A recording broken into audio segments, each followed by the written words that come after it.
Good evening. Welcome. We have a nice crowd. As always, a video of this meeting is streamed on YouTube and will be also available on Facebook and the village's website. I'd like to call the meeting to order and ask Clerk Saladino to call the roll. Trustee Augustine. Here. Trustee Gale. Here. Trustee McGee. Here. Trustee O'Brien. Here. Trustee Peterson. Here. Trustee Thompson. Here. President Kugler. Here. And we have a full quorum and full body. I'd ask Brother Al to come up and lead us in the Pledge of Allegiance, please.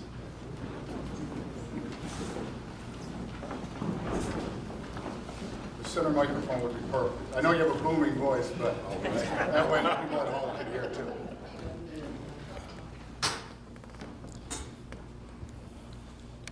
To our esteemed board, truly is a pleasure at a time like this to give honor unto that which have brought us thus far.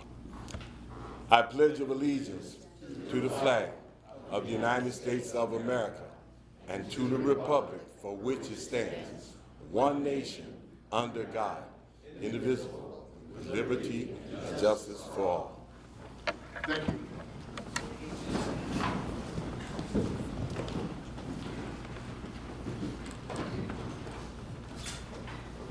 I'd like to start under the President's report, and the first matter that we have is the public hearing regarding the proposed fiscal year 2026-27 operating and capital improvements budget. As part of the village's annual budgeting process, the village board convenes a public hearing for the purpose of receiving public comment regarding the proposed fiscal year 26-27 operating and capital improvement budget. The budgeting process has included the adoption of the property tax levy in December of 2025, a capital projects workshop held on February 23rd, 2026, and a budget workshop held on March 7th, 26. A notice of a public hearing has been posted and published in accordance with the requirements, and a tentative proposed budget was on file and available for inspection at the Village Hall, the Grange Public Library, and the village's website. The public hearing represents the conclusion of a budget development process that has begun in November of 2025. Comments on the village's revenues, expenditures, or fiscal policies are invited during the public hearing process, and as a living document, the budget can be modified up until adoption. At this time, I'd like to invite our village consultant, Anne-Marie Mampy, to provide an overview of the proposed budget. I think. I'm at least inviting you. If you don't have much to add, you can tell us. Yeah, I wasn't aware of that. Sorry, Mayor, I was not aware that I was going to be giving an overview. So as you mentioned, we went through the entire budget process. It was about a 3.5 to 4 month process. We started with our levy, looked at our capital expenditures, and then put all our operating expenditures together, working with all the various departments. The full document is in front of the board. It includes a lot of the background of how we came to the budget, as well as our total spending for the year. There's a capital improvement plan in here, there's personnel information, there's our debt information, and then there's a number of schedules that actually identify the dollar amounts of the budget. The budget that's being passed allows us to maintain the fund balances that are approved by the board and allow us to continue the spending to support our operations and capital. Thank you, I appreciate it. At this time, I will open the public hearing regarding the proposed fiscal year 26-27 operating and capital improvement budget.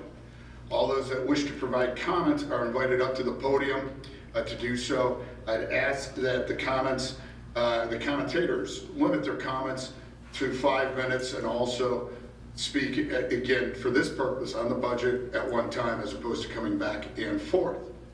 So whoever would like to speak, please join.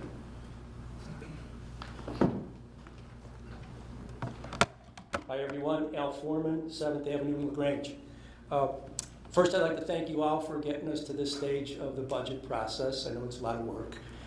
I've shared with you some comments in advance. Assuming you didn't have time to digest that, so I'll skate through it as quickly as I can now.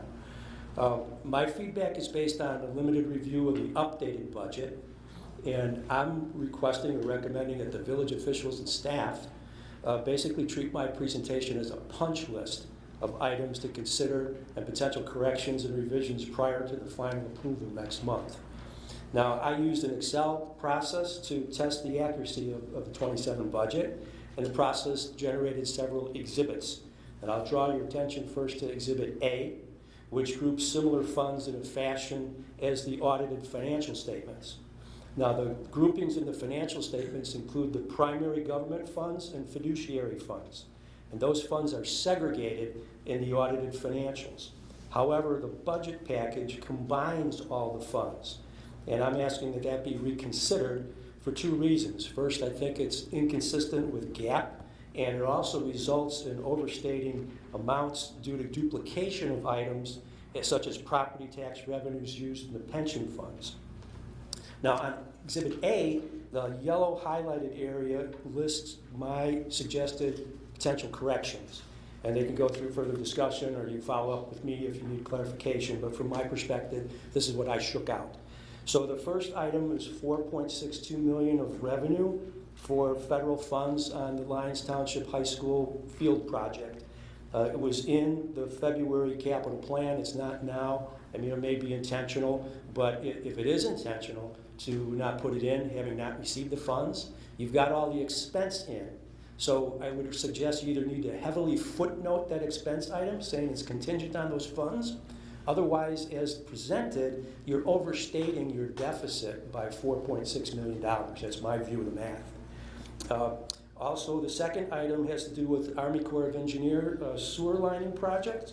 The expense in 27 is the village share of $1.505 million. And from my read of the 26 estimate in the budget plan, it looks like $2 million has already been received from the Army Corps of Engineers. So my perspective says if you've got the $2 million in hand already, next year's expense, I'm thinking, should be shown at a gross level versus a net level. So again, maybe I'm missing something, but just asking you to refocus on that target. The third item has to do with financing expenses in the water fund, which I believe are overstated by $5,000. And the fourth item is financing expenses in the debt fund, which I think is understated by about $57,000. I arrive at those amounts by looking at page 42 in the recent annual financial statements. It's a footnote that includes the schedule of debt, principal, and interest payments. So I'm suggesting you revisit that and make sure that those numbers are aligned. If you do in fact change those debt numbers between the debt funds, item 5 would say, please revisit the transfers from the capital fund to the debt fund. All that should be in alignment. The sixth item that I have is from my roll-up in Excel. I believe there's a budget item that didn't roll up into the total of the general fund. The general fund. It's only $11,200, but it's the admin department's operations and contractual expenses. So one little bug there that you might want to revisit. I do feel it's important for me to remind you, if you do in fact change the debt numbers, that you want to revisit the abatement resolutions that were signed in December. Reading those as of today, I draw the same conclusion. They're not aligned with the numbers and the footnotes in the annual report. So that's worth, I think, revisiting it, hopefully a quick exercise. So moving on to Exhibit B. In your package, Exhibit B compares fund balances used in the updated budget with the balances that are in the 2025 annual report. And I've compared the numbers, and in most cases, I can't connect the dots. There could be some explanations, but this is where I would think there's explanations that should be documented in footnotes or bridge between numbers. So I think it warrants further attention. Exhibit C lists page-by-page corrections that I think should be made based on math and presentation format. I would say it's not an exhaustive list. It just happened to be the pages that I focused on. Exhibits D, E, and F, the last three, are combination worksheets of revenues, expenditures, and transfers. And they serve as my audit trail and were created before I crafted the segmented views of primary government view and the fiduciary funds views. All those figures were lifted from your budget templates. So that's how I tested your math. I'll close with 3 more observations. The number one is the final budget package, I think, as last year, should include a summary of employee compensation and benefits report. It's the same report that's resident on the website for the last several years, so hopefully that's soon to be updated. But that should be posted online, I hope, and also reconciled with total payroll in your budget package. The second point I would make is I think a more thorough review of the now received 2025 audit package should be spent more time looking at numbers from fund balances, revenues, expenses, and transfers from 2025 into your current budget package. That's the foundation that you're building upon. So again, worthy of ticking and tying.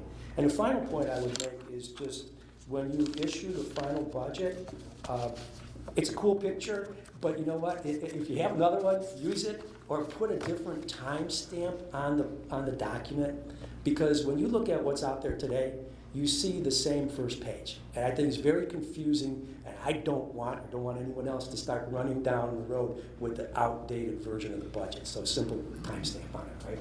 So thanks very much. I think you all know how to reach me, and I'm pretty confident in my analysis, but I'd love to talk with you further.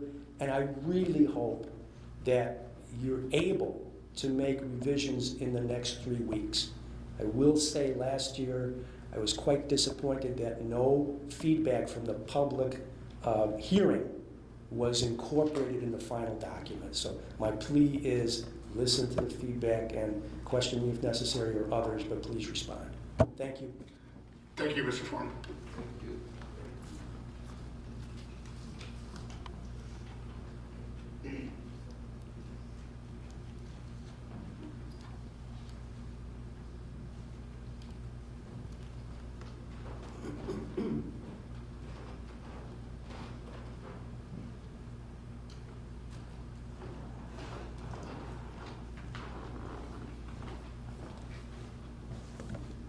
Jonathan Robinson, I'm a resident.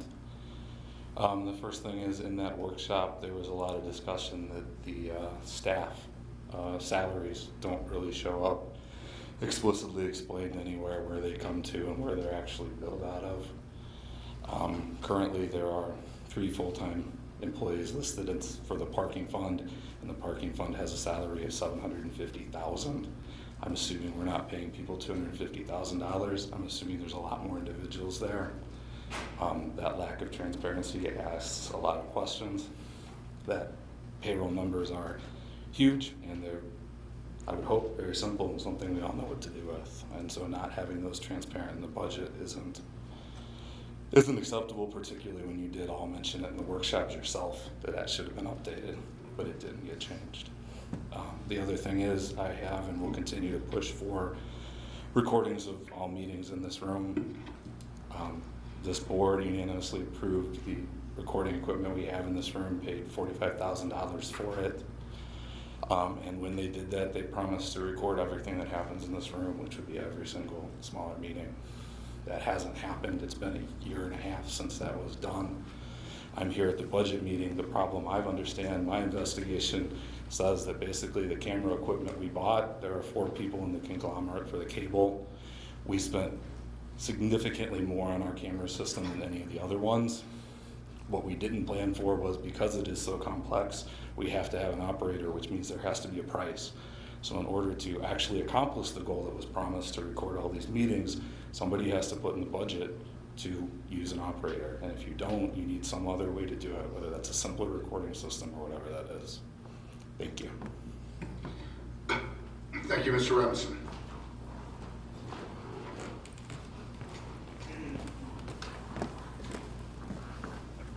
Hi, Laura West. I just want to echo my comments from a few meetings ago that it's very encouraging to see so many funds allocated towards flood relief in this budget and even in the revised version. And I just want to make sure you understand the excitement and sense of relief that people all throughout the village feel, knowing that there might be something actually done in the not too distant future to fix this great problem that goes throughout the village. The LT Field project is especially important to myself, my family, my neighbors, and we really hope to see that done and help get this budget actually to fruition sooner than later. So thank you.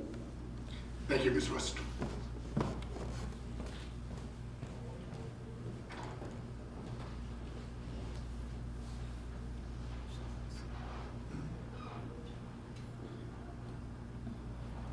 All right, seeing no other comments, as a reminder, the budget is scheduled for approval during the April 13th, 2026 Village Board meeting. Moving on, this weekend it felt like spring, at least Saturday. Sunday maybe reminds us that spring in March in LaGrange is spring in March in LaGrange. But LaGrange schools will be on spring break next week. Motorists are urged to be observant for kids during the day when it's normally school time. Obviously, as the weather warms up, we get more bike riders, more pedestrians, and again, we ask that everybody be alert, be cautious, be safe. The village wishes the parents and school children a very enjoyable, fun, and restful break. Keeping with the spring theories, something. Speaking of spring, it's the cleanup. This week will be held the week of April 20th for residents on their regular collection day. Flood Brothers contract requires a separate spring cleanup sticker that should be affixed and put on in collection. It allows for an unlimited number of items to be disposed of. Again, we ask that you put the sticker on the morning of, in case somebody takes one of your belongings with the sticker on it, then Flood Brothers won't pick up your stuff. It happens every year, so again, please put the sticker on in the morning. You're maybe amazed at what somebody finds as a treasure from your dispersed trash. Again, spring cleanup stickers are available at the same locations where refuse and yard stickers are sold, and we have more information on our website. It being spring, we again would encourage residents to go on our webpage to look to participate in the 50/50 sidewalk program, as well as the 50/50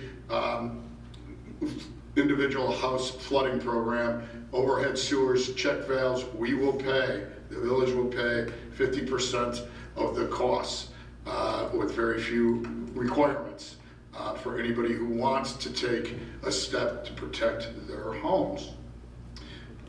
Electrical aggregation. It's a program, it was an agreement that the village entered, and the companies select eligible residents of small businesses with an electrical supply price equal to the ComEd rate. Under the program, MC2 manages the accounts that are part of the program, adding or dropping them as they deem necessary. Recently, some eligible residents and small businesses received a letter from MC2 informing them that they will be included in this program. Again, there is no cost to the consumer.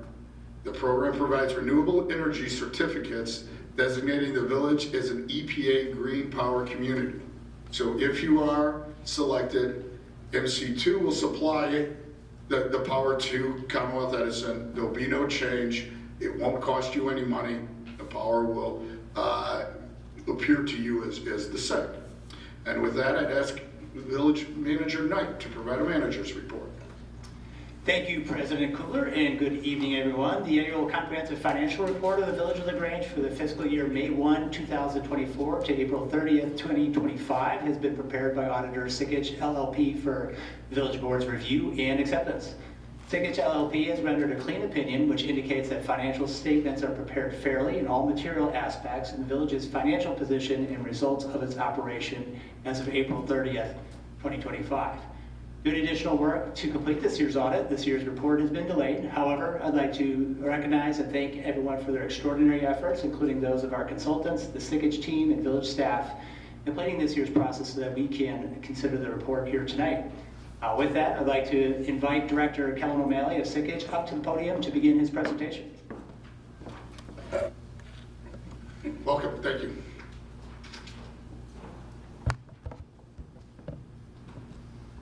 Can everybody hear me? Yep. All right, thank you. Thank you, Mr. Knight, and thank you to the village for having me here to present this evening. As part of our audit, we issued 5 reports: the annual comprehensive financial report, the ACFR, our board communication report, a management letter, a consolidated year-end financial report, and an IRM allocation report, all as of April 30th, 2025. The ACFR begins on page 231 of the packet, and our opinion begins on page 248. Our opinion is the first section of the financial section. In order to issue an opinion on the financial statements, we follow 2 sets of standards. We follow standards set by the AICPA, which is the American Institute of Certified Public Accountants.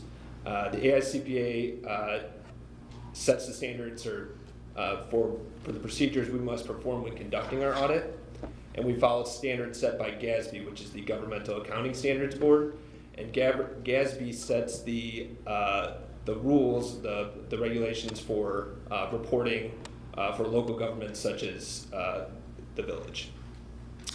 We've issued an unmodified opinion on the village's financial statements. That's the highest level of assurance that we can provide on the financial statements. It's also referred to as a clean opinion. Also in the opinion, you'll note that there is a change in accounting principle. We implemented a new GASB standard this year, which resulted in a restatement in the village's financial statements.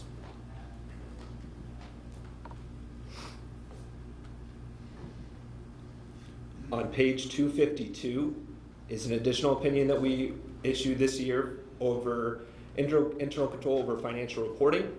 This opinion is required when state and federal grant expenditures exceed $500,000. There's 2 purposes to the report on this opinion: internal control over financial reporting and a report on compliance and other matters. In regards to internal control over financial reporting, we noted 1 deficiency we consider to be a material weakness, and 2 deficiencies we consider to be a significant deficiency. In regards to compliance and other matters, we noted 1 instance of non-compliance.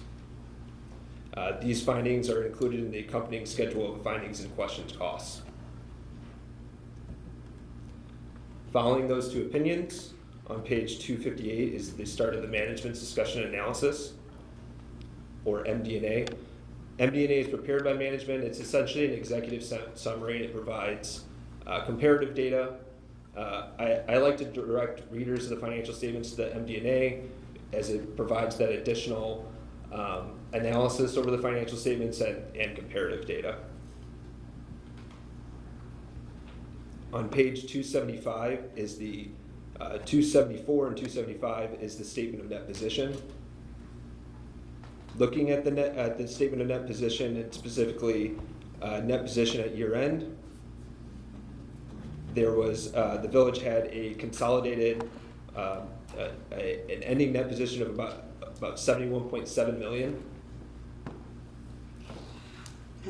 That's split between governmental activities and business type activities, which business type activities include water, sewer, and parking funds.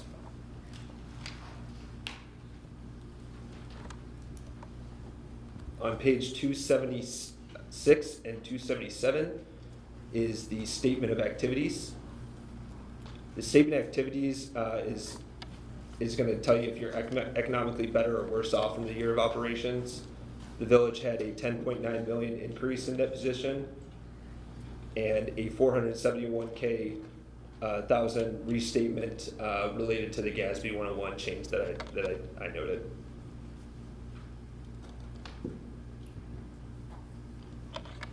On page 278 is the governmental balance sheet.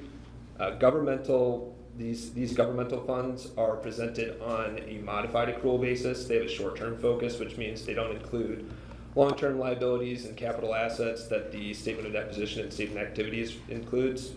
They're split between major and non-major funds. The village reports two major funds, the general fund and the capital projects fund. The general fund had a total fund balance of 19.4 million, of which 14.1 million is unassigned fund balance. And the capital projects fund had a fund balance of 20.2 million.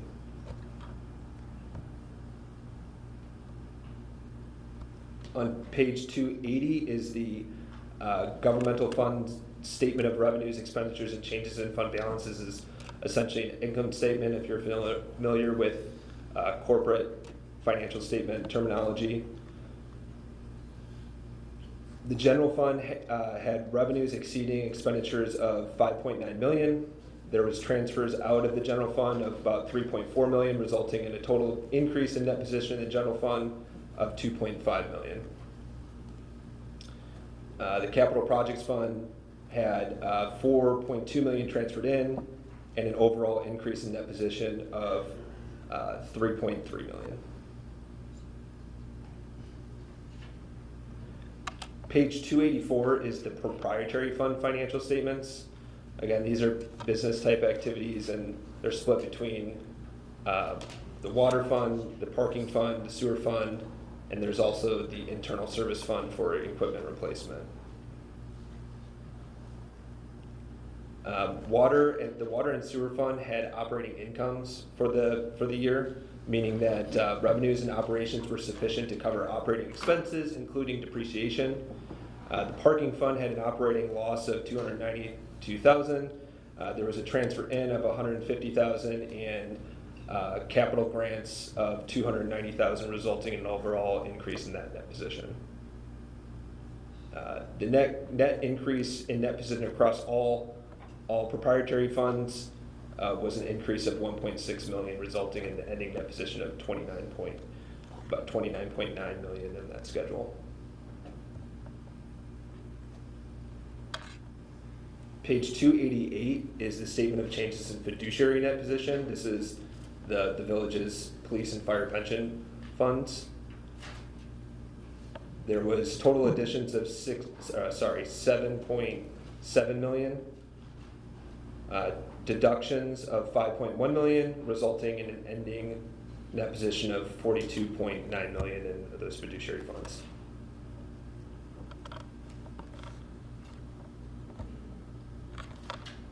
Further back in the ACFR, I'd like to cover just briefly a couple of the defined benefit pension plans.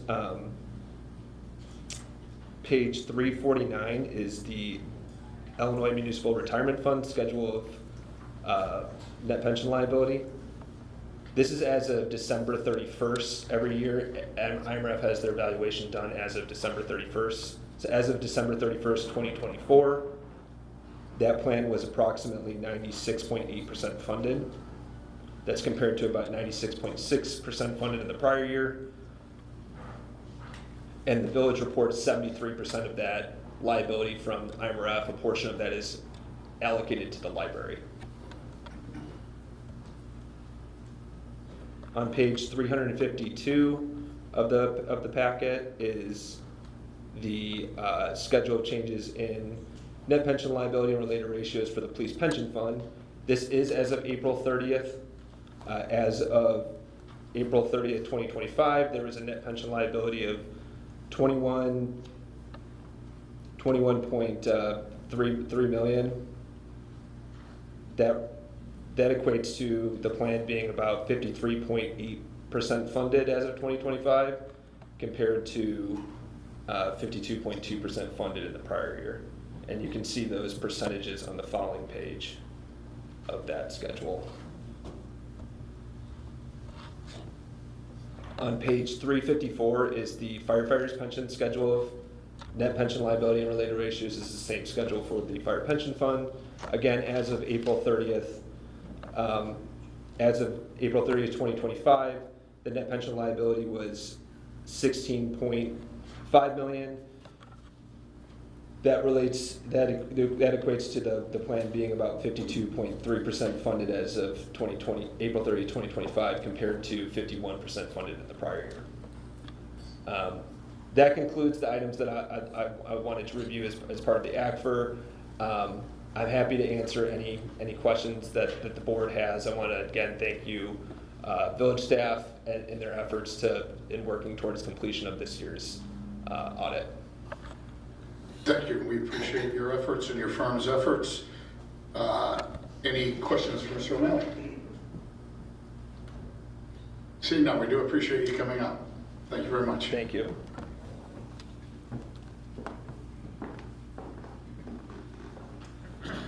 At this time, I'd ask Clerk Saladino to read the items under the consent agenda, followed by those items under current business.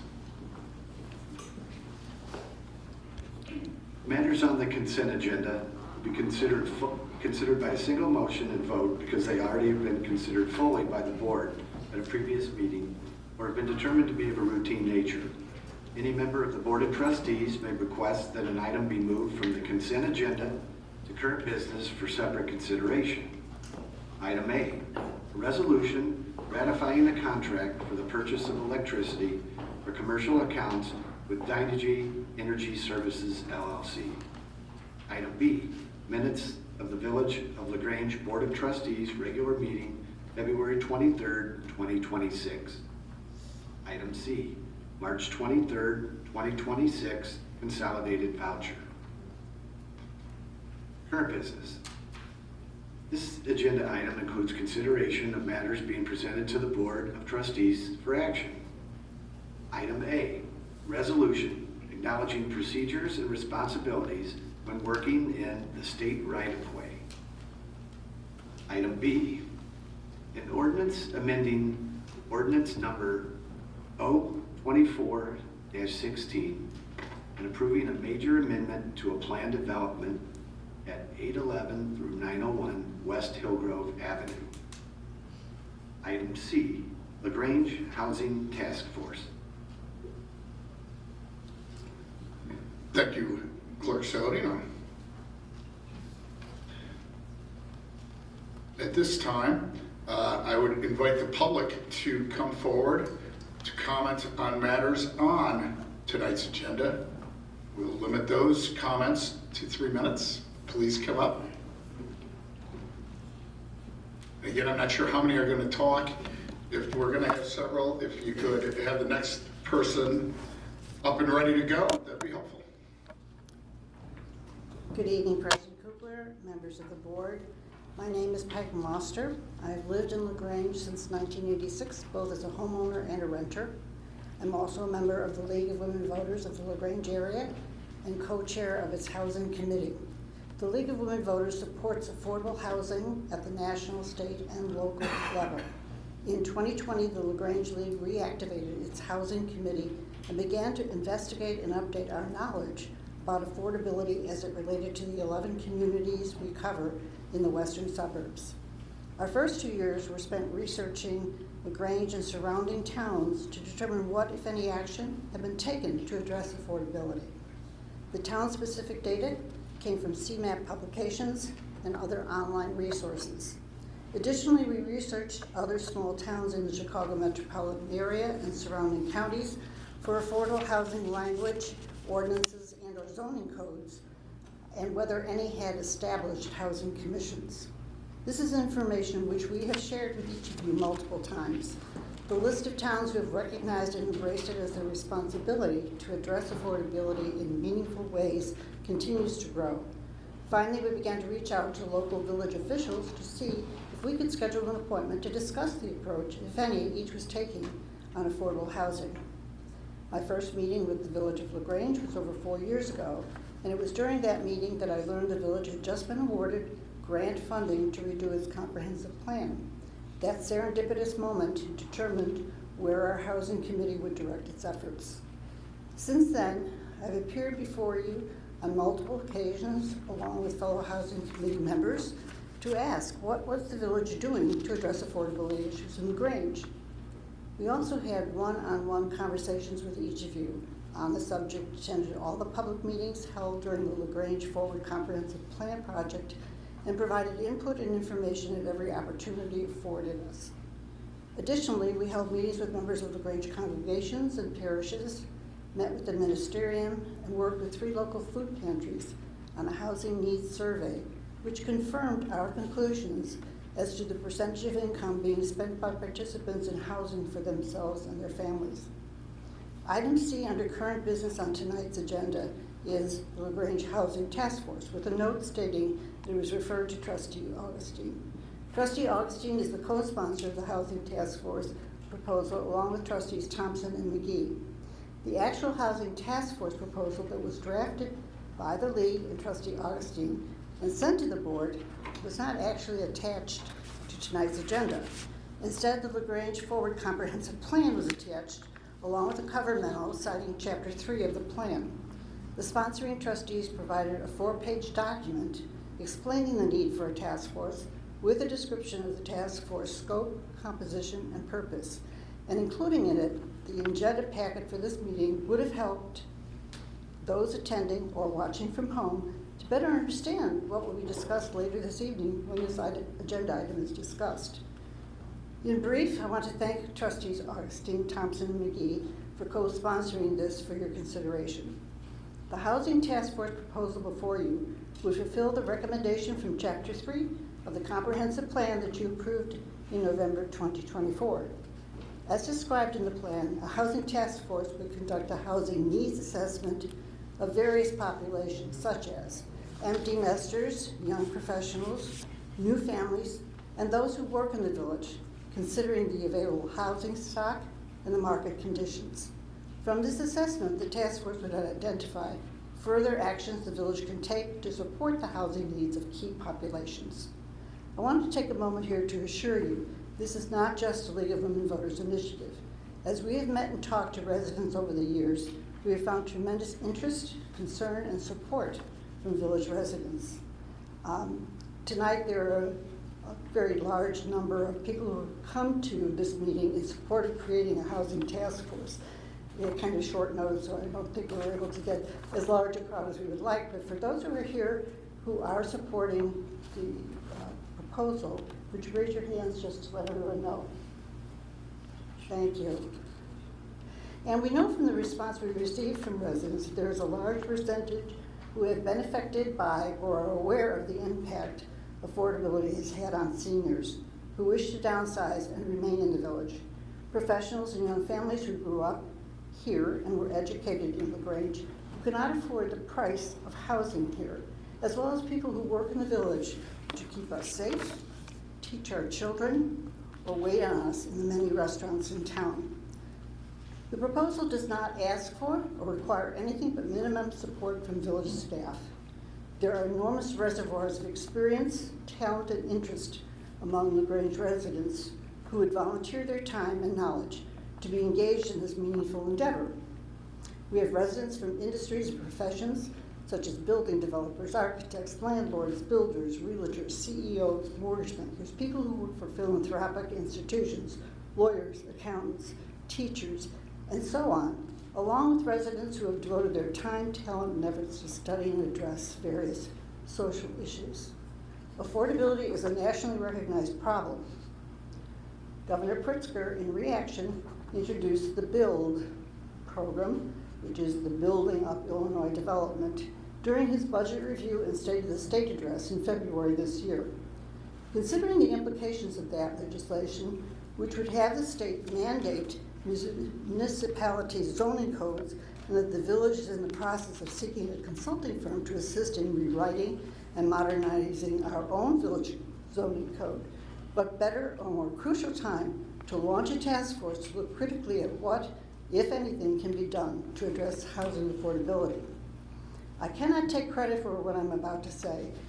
It was sent to me in an email regarding the state of housing nationwide, but reinforces what we were asking you to approve. And quote, "A thriving community takes care of its own people and provides for the future. That is what makes us stronger. Housing is a fundamental need." Thank you for the time you've allowed me to speak and for your attention. In closing, I will quote movie director Spike Lee's title to his 1989 iconic award-winning masterpiece. It is brief, speaks to the moment we are in, and is do the right thing. The right thing tonight, ladies and gentlemen, is to approve the Housing Task Force proposal before you. Thank you for your time. Thank you.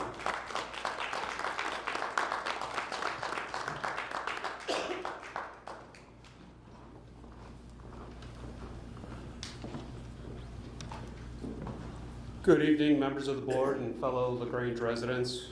I'm Kurt Volkman. I'm chairperson of the LaGrange Design Review Commission, and I'm in support of creating a housing task force.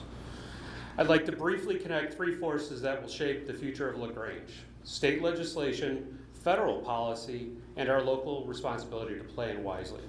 At the state level, the Illinois Build Act is fundamentally about one thing: increasing housing supply. It does this by reducing barriers to what is often called missing middle housing.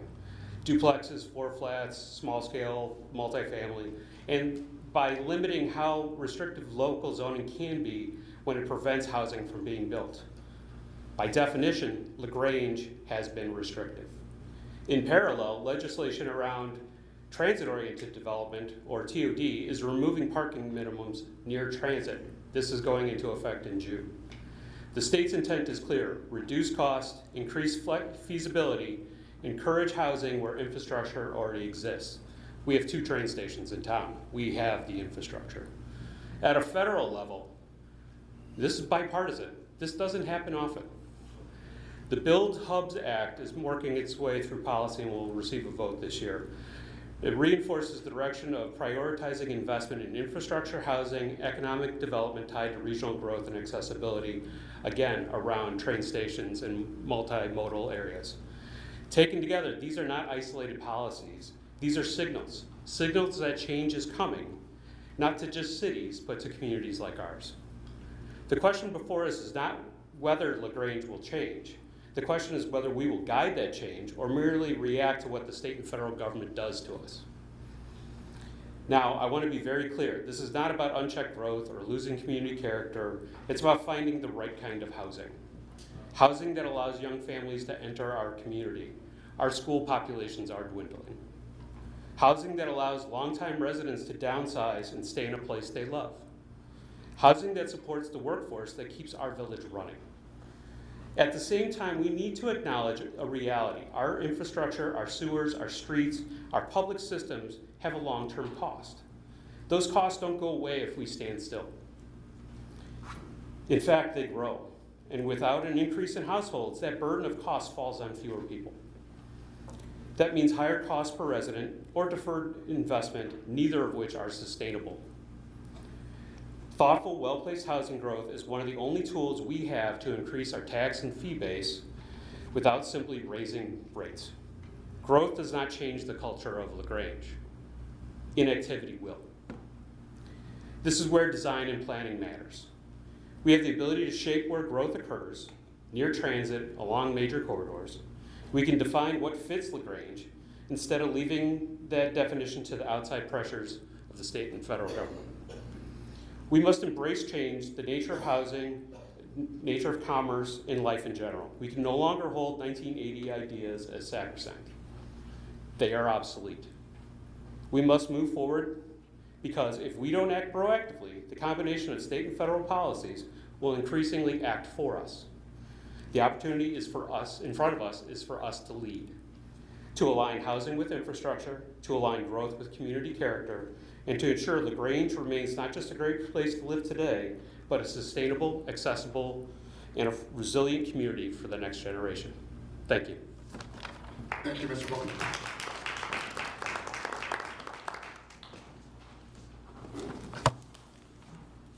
Hello, board members. Harold and I are representing the Community Diversity Group and making this statement to you tonight. Affordable housing is essential to sustaining a vibrant, inclusive, and resilient community. CDG shares concerns articulated by community members in the 2024 LaGrange Forward Comprehensive Plan regarding affordability and supports the proposal of a housing task force to assess housing needs in the village. A housing task force could explore expanding the diversity of housing stock and other strategies to help make housing more affordable.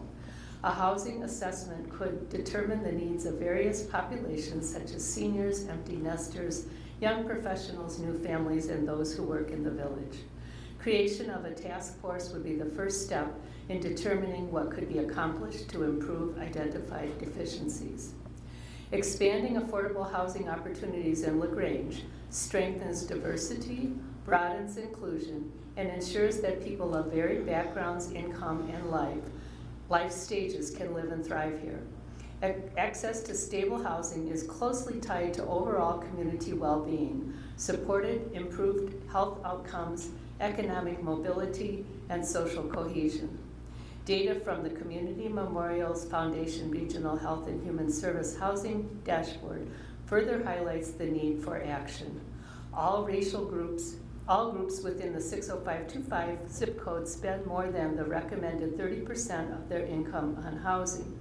The data shows that Black, Asian, and Hispanic residents spend a slightly greater share of their income, an average of 33.1% compared to 30.8%. According to the study, Healthy People 2030, spending a high percentage of household income on housing can create financial hardship, especially for houses with limited incomes. High housing cost burden can make it hard to afford other expenses for healthcare, food, transportation, and savings. This is linked to increased stress, mental health problems, and increased risk of disease. Limited access to affordable housing in LaGrange affects many individuals and families who contribute meaningfully to the vitality of our community and those who may not be able to afford to live here currently. Those include public servants, such as teachers, police officers, firefighters, clergy, village staff, senior citizens who wish to remain in LaGrange near their families, friends, and lifelong support, people who work in LaGrange, such as restaurant staff, retail employees, small business owners, adult children who grew up in LaGrange and hope to return to raise their own family near their parents and extended family, people of color who, along with their families, may have long-standing ties to the community, but historically faced barriers to home ownership that limited opportunities to build generational wealth. Individuals with disabilities, including adult children of current residents, who may benefit from supportive housing or group living arrangements. Our community is strengthened by residents and families of diverse religious, racial, cultural, and economic background. Children benefit from growing up and attending school with peers from varied experiences and perspectives, preparing them to live and work in an increasingly interconnected world. A more inclusive housing landscape also supports the local economy. Residents who live here are more likely to spend their time and money locally, strengthening businesses and civic life. Thoughtful increases in housing density can also promote environmental sustainability by supporting walkability and reducing commuting distances. For these reasons, CDG supports policies that encourage a wider range of housing types and price points, sometimes called missing middle income. Potential approaches could include inclusionary housing, requiring a portion of units in new or redeveloped multifamily housing to be set aside as affordable. Adjusted zoning regulations that allow 4- and 5-story residential buildings near transit with more flexible parking requirements. Expanding opportunities for 3- and 4-unit housing, especially in areas with larger lots, where housing can blend in with existing single-family dwellings. Residential parking programs to allow residents of multifamily housing to legally park on neighborhood streets overnight. Legalization of accessible dwelling units, or ADUs, so family members can live independently in units above garages or in small detached dwellings. These examples represent only a starting point. A housing task force could explore additional solutions by studying successful approaches in peer communities. CDG supports the Village Trustees' initiative to create a housing task force in LaGrange to explore housing needs and solutions. We believe that this would be an important first step to explicitly acknowledge this issue and outline strategies to ensure that housing affordability remains part of LaGrange's future. Thank you. Thank you.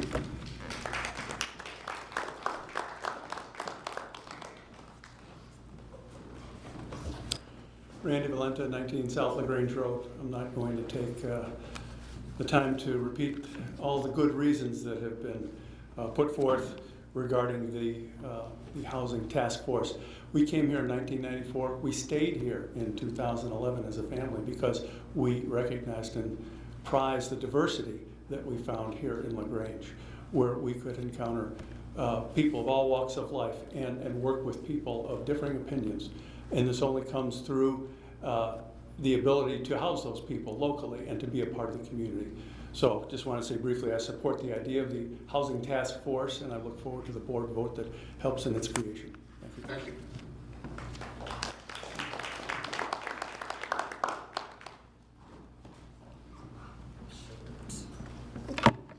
Hi, my name is Javon Harris. I'm a lifetime resident of LaGrange. I've actually had to move in and out of LaGrange due to affordability. I'm also the Chief Program Officer for Beds Plus. I just wanted to echo some of the statements that were said before us tonight about the Housing Task Force. I personally and professionally have seen the affordability issues just due to the seniors, the young families that we've had to move in and out, the young families we've had to replace due to issues, due to income. Some of the seniors that we've had to move out that have lived here all of their lives can no longer afford to stay. So I just wanted to echo and support the Housing Task Force. I look forward to the activities that they will bring, bringing diversity and housing options. And that Plus fully supports them as well. Thank you. Thank you.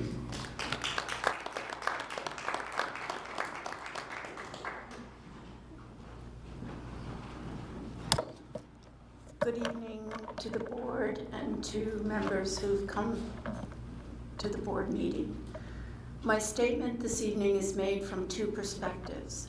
One as co-president with Barbara Lamb of the League of Women Voters of the LaGrange area, and one as a person who grew up in LaGrange and has lived here for the past 28 years.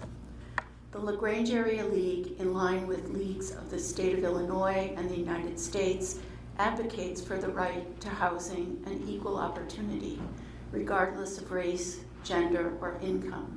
This is not a new position for our league, which has advocated for increased access to fair, affordable housing, focusing on support for low and moderate income households since our chapter was founded over 100 years ago. We strongly support the proposal to form a LaGrange Housing Task Force. In recent decades, access to affordable housing has reached a crisis point. This is evident nationwide, but particularly in villages like LaGrange, where land parcels appropriate for development are scarce. 21 years ago, the 2005 LaGrange Comprehensive Plan identified a housing affordability as a need to be addressed. Recently, residents who participated in the LaGrange forward planning process identified housing affordability as a key concern. Education and advocacy on housing affordability has been a key priority of our LaGrange League Housing Committee since 2019. We strongly support the formation of a housing task force comprised of members from across the community, representing all stakeholders, to quantify what, if anything, needs to be done to make it possible for current residents, returning kids who grew up here, those who work here and would like to live here, and downsizing empty nesters and seniors to live in this community. I'd ask your patience here in personalizing the issue, because what we're talking about is the lives of all sorts of people with many connections to the community who are facing the possibility of not being able to live in a place which is home.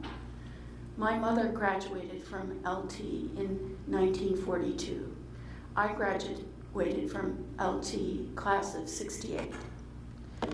After graduation, I went out to the world and returned in 1997 to raise my daughter here in rental housing. I've taught at DePaul University since 1997. My daughter graduated from LT in 2006. When Meg and I moved to LaGrange, finding an affordable rental unit, that is one which required about a third of my income, was very possible. As one living alone who would really like to retire and thus would have to live on a fixed income, finding affordable housing and that dream of retirement is almost impossible. This is my story, and I have to admit, I'm very grateful, and I'm a relatively privileged person. But there are so many, maybe at least hundreds, if not thousands of other stories that are personal stories of real people. That's why we really need to establish this housing commission. We can't wait another 21 years to begin this change. Thank you.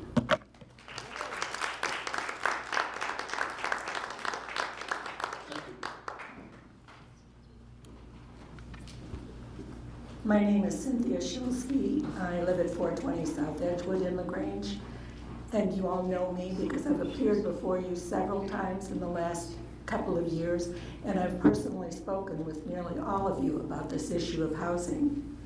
I've also witnessed the commotion and the upset that comes with the last few developments that have been proposed here, and listened to the community uproar. When these proposals come, nearly done deals. It is time to be proactive in looking at housing rather than reactive. It's just as important to a community as economic development, as environmental sustainability. Housing is a key component of any community and should be regarded in the same way. A task force would be a first step in moving forward on housing as outlined in the comprehensive plan. And I hope you take this into consideration. Thanks. Thank you.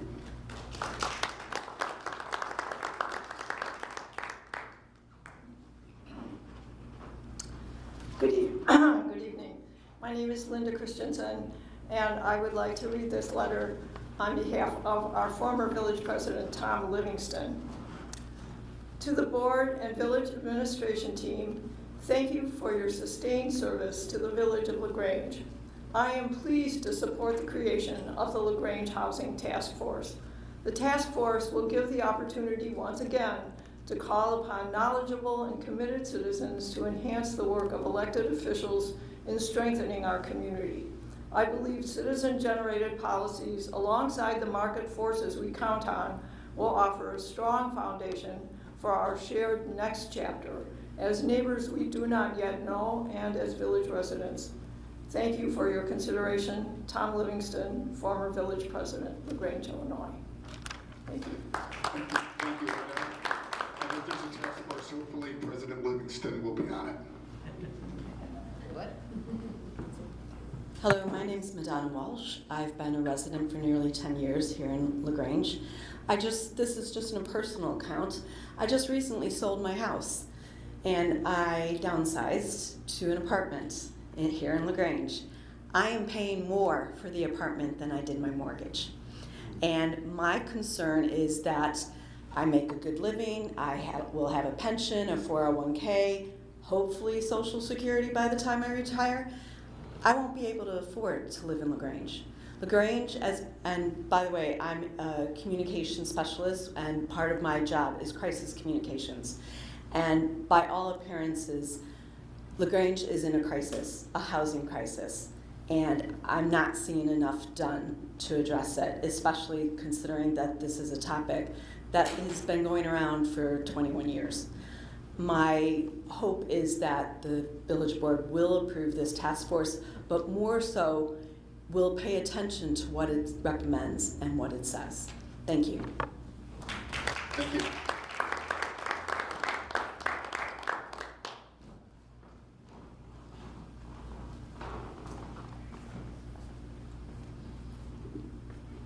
I'm Jonathan Robinson. I'm a resident. Fully support the task force. All the affordability needs to be what those planned developments that you want to drive in here are. But my topic covers another item on the agenda. I'm here to speak on agenda item 6B regarding the requested changes to the plan development at 811 Hillgrove. I'd like to start by directing your attention to the very last line of the executive summary provided in your package. You're being asked to vote on one specific question. Are the changes made to the original plan substantial or not? By definition, substantial means something of considerable importance, size, or worth. Therefore, if you vote to approve the ordinance as proposed tonight, you are formally declaring on the record that these changes to the plans lack importance, lack size, and lack worth. I want to focus on one specific change that caught my attention. This developer is proposing to extend their balconies an additional 13 inches from the face of their exterior walls. The balconies at the rear wall, I'll remind you, extend towards single-family residences. Less than 3 months ago, I asked village staff and the village attorney a nearly identical question regarding the 112 East Burlington project. At that time, we were debating whether a 12-inch reduction in balcony projection truly met the Plan Commission's requirement. I argued it was insufficient, yet I was assured by village staff, the village attorney, and ultimately a final vote by this board that a mere 12 inches was a sufficient consideration, having adequate value to meet the Plan Commission's requirements. I have maintained from the beginning that our residence was not adequately considered by this village. I once told a trustee who characterized me to my face as being a bitter resident that the concessions we were given were less than tokenism and the absolute minimum to possibly consider checking a box. Your vote to approve this ordinance tonight supports my opinions. If a 1 foot difference is a reasonable consideration when a resident asks, it can't be insignificant when a developer asks. The answer to a question should not change based on who is asking the question. As you deliberate, I am very interested to understand how 13 is going to be less than 12. Thank you.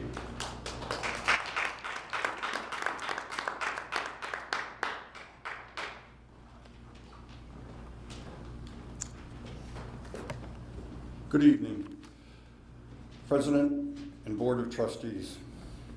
My name is John Pluto and I'm a resident of LaGrange. I am here tonight to address the recently released 2025 Audit Report. While the village has expressed a commitment to transparency, the findings in this report specifically the material weakness and significant deficiencies suggest a breakdown in the basic checks and balances required to protect our tax dollars. First, I want to highlight findings in 2025-001. The auditors identified a material weakness in internal controls. For those listening at home, this is the most serious level of audit finding. It means our internal systems failed to catch significant errors. The report states that the auditors had to assist management in preparing adjusting entries for debt and capital assets. In plain English, the village's books didn't match reality, and the auditors had to fix them. If we cannot rely on our own internal balances to be accurate, we cannot make informed decisions about our budget and our future. Furthermore, finding 2025-002 shows that bank reconciliations are not being performed in a timely manner. This is the municipal equivalent of not balancing a check for months at a time. This delay directly increases the risk of fraud and errors going undetected. Additionally, findings 2025-004 regarding grant expenditure reportings is deeply concerning. The audit notes that supporting documentation for grant spending was unavailable, and the funds from the different grants were mixed into the same accounts. This isn't just a clerical error, it is an instance of non-compliance that puts our future eligibility for state and federal funding at risk. Management has noted they agree with these findings, but agreement is not a solution. Residents deserve a specific public corrective action plan. When will the 15 to 30-day reconciliation rule be implemented? How will we ensure grant documentation is physically secured and separated? And most importantly, how will the board exercise its oversight to ensure that material weaknesses do not become permanent fixtures of our financial reporting. I look forward to seeing a detailed response and a timeline for these corrections in the coming weeks. Thank you. Thank you, Mr. Blue.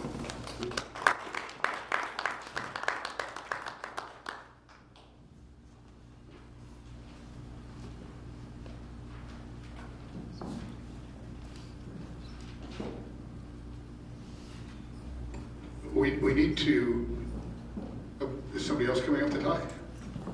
And again, if anybody else wants to follow her, if you could just line up, that'd be helpful. Good evening, President and Board of Trustees. My name is Janet Stengel of Taft Law. Our offices are at 111 East Wacker in Chicago. I'm here tonight on behalf of the applicant for the ordinance amending ordinance number O-2416 and approving a major amendment to a planned development at 811 through 901 West Hillgrove Avenue. I'm here tonight on behalf of the applicant, 851 West Hillgrove LLC, and we are here tonight to answer any of your questions when this matter comes on the agenda from myself or several representatives of the applicant who are here tonight. Thank you. Thank you.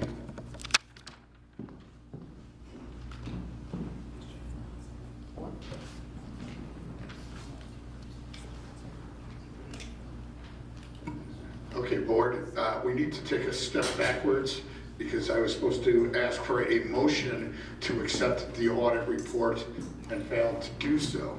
So I would entertain a motion to accept the audit report. So moved. Thank you, Trustee Gale. Trustee Peterson, any discussion regarding accepting the audit report? Seeing none, I would ask for a roll call vote. Trustee Thompson? Aye. Trustee O'Brien? Aye. Trustee McGee? Aye. Trustee Augustine? Aye. Trustee Peterson? Aye. And Trustee Gale? Aye. And that passes unanimously. Next up, I'd ask for a motion and a second on the consent agenda. I move for approval of the consent agenda as presented. Second. Thank you, Trustee Gale and Trustee O'Brien. Any discussion regarding that? Trustee Augustine? President Kugler, as previously stated, I recuse myself from voting on any agenda items related to our village prosecutor. Thank you. Seeing no other comments, I would ask for a roll call vote. Trustee McGee? Trustee Thompson? Aye. Trustee Augustine? Aye. Trustee Peterson? Aye. Trustee O'Brien? Aye. Trustee Gale? Aye. And that passes unanimously. Next up is current business. Under A, we have a resolution acknowledging procedures and responsibilities when working in the state right-of-way, and that's presented to Trustee McGee. Thank you, Mr. President. Illinois state statute requires that any person, firm, or corporation wishing to do work on state-maintained rights-of-way must first obtain a written permit from the Illinois Department of Transportation. This would pertain to LaGrange Road, Ogden Avenue, 47th Street, and portions of East Avenue located within the village of LaGrange.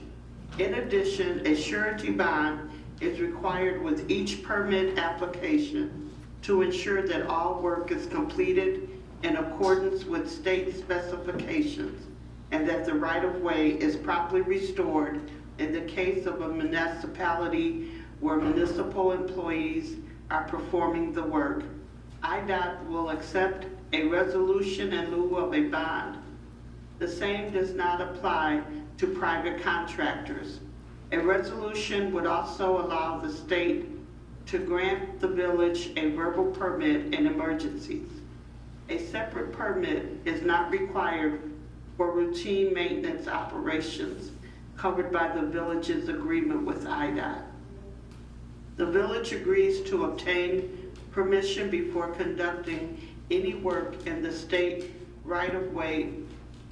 Additionally, the village commits to performing all work in accordance with state guidelines, which includes restoring the work area. This resolution, like similar resolutions adopted by the village board in the past, will be in effect for a 2-year period. The staff recommends approval of the proposed resolution acknowledging procedures and responsibility when working in the state right-of-way.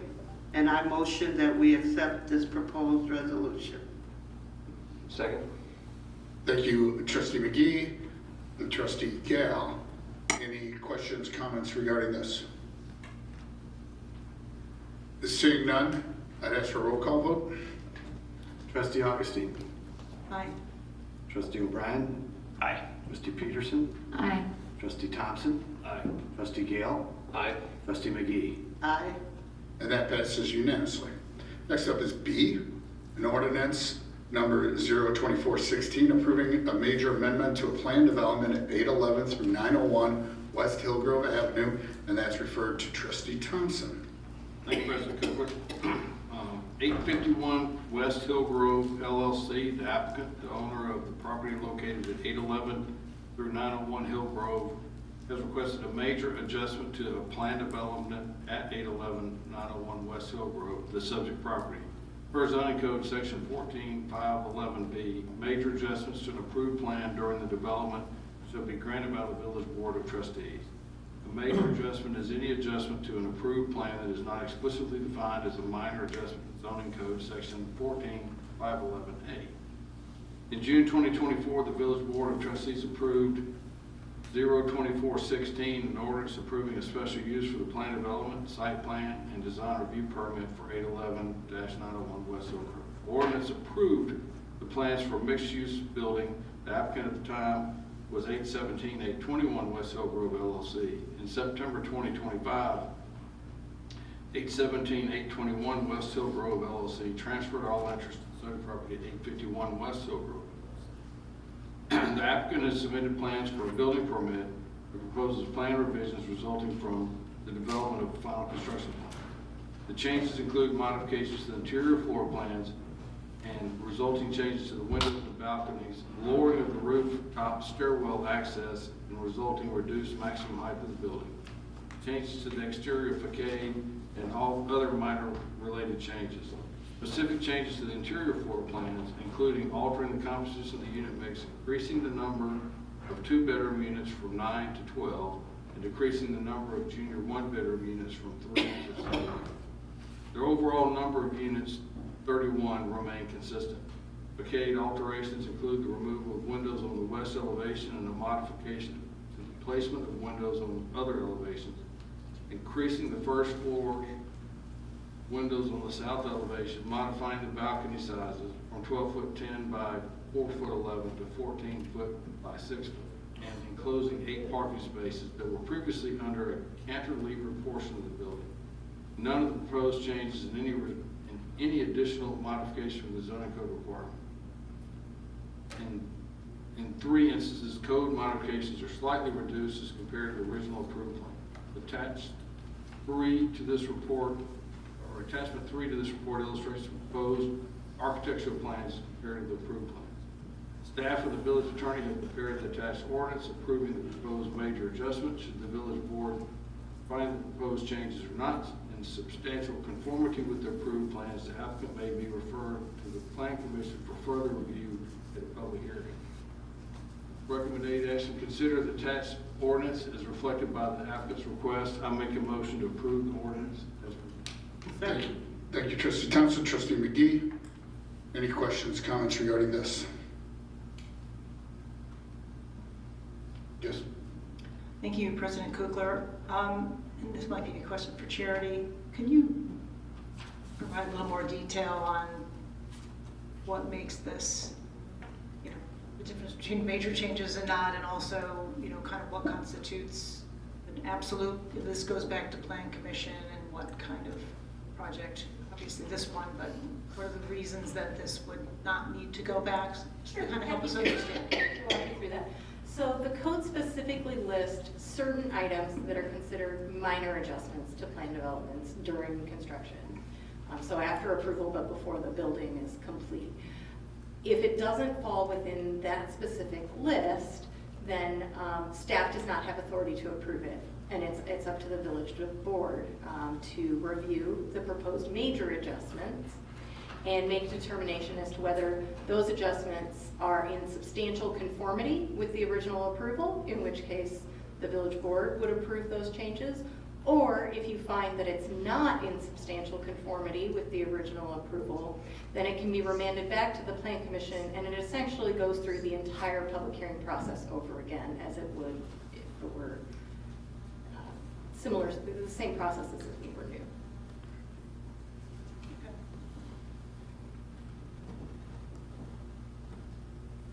Trustee Gale. Thank you, Mr. President. Also a question for Charity. One of the things that stood out to me is the level of, I think this might be in the letter from their council, where they outlined the number of substituted plans.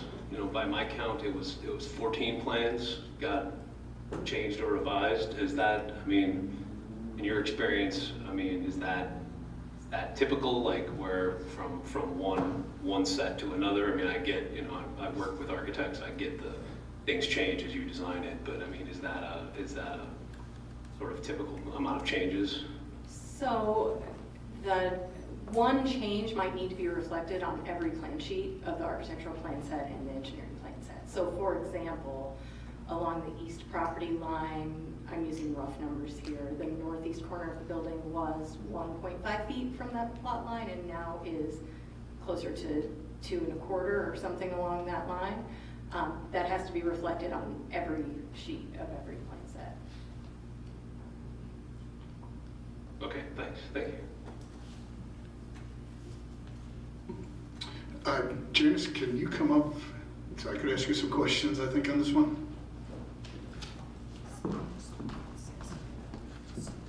Sure, happy to answer questions. Thank you. And I don't know if the microphone's on or not. Let's try again. Right here? Let's try. Okay, great. Thank you. Thanks. I appreciate that. First, you guys came in, you purchased the development from the original developer, correct? Correct. Okay. And that's why a lot of these changes are being made?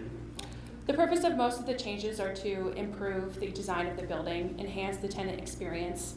Many of the changes allow for increased amenities for the tenants on the ground floor, increased open space, increased accessibility, especially on the balconies. This is part of the design process as my client was working through construction and building permit approvals and took these opportunities and is coming through this process in order to improve the site overall and the development plans. They do own the property, and this is a part of the process in order to work through those approvals. And your client, the developers, have experience in development?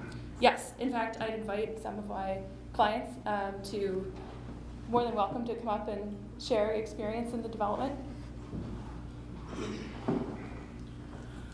Good evening, everybody. I'm Josh Anderson. I am the owner's representative for this property. I'm also a senior project development manager for also construction activities. I've been doing this for probably 12 to 15 years now. So in terms of experience, I've got probably multiple ranges. I've done facilities like this more than I can count on my hands at the moment. In terms of experience, I can answer any of your other questions. I've got, again, almost a Not for my big one. Since we're here, it's today. You were so lucky for today.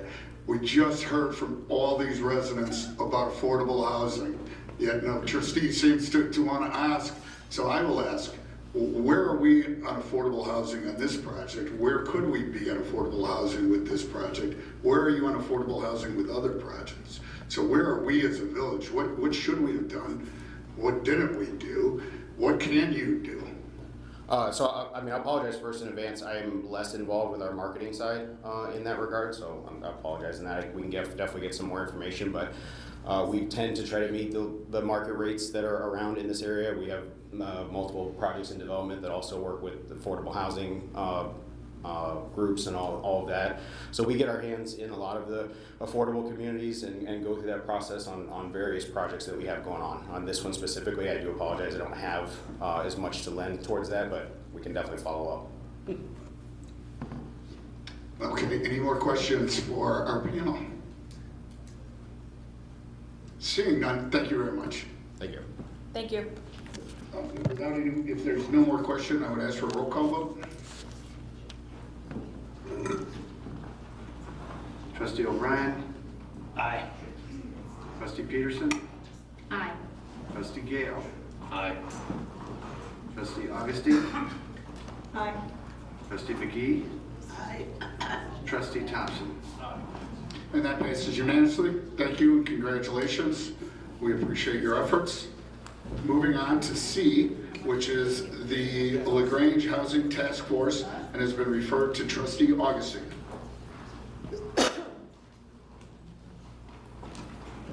Thank you, President Kugler. Give me a second. I'll look at a couple documents. Okay.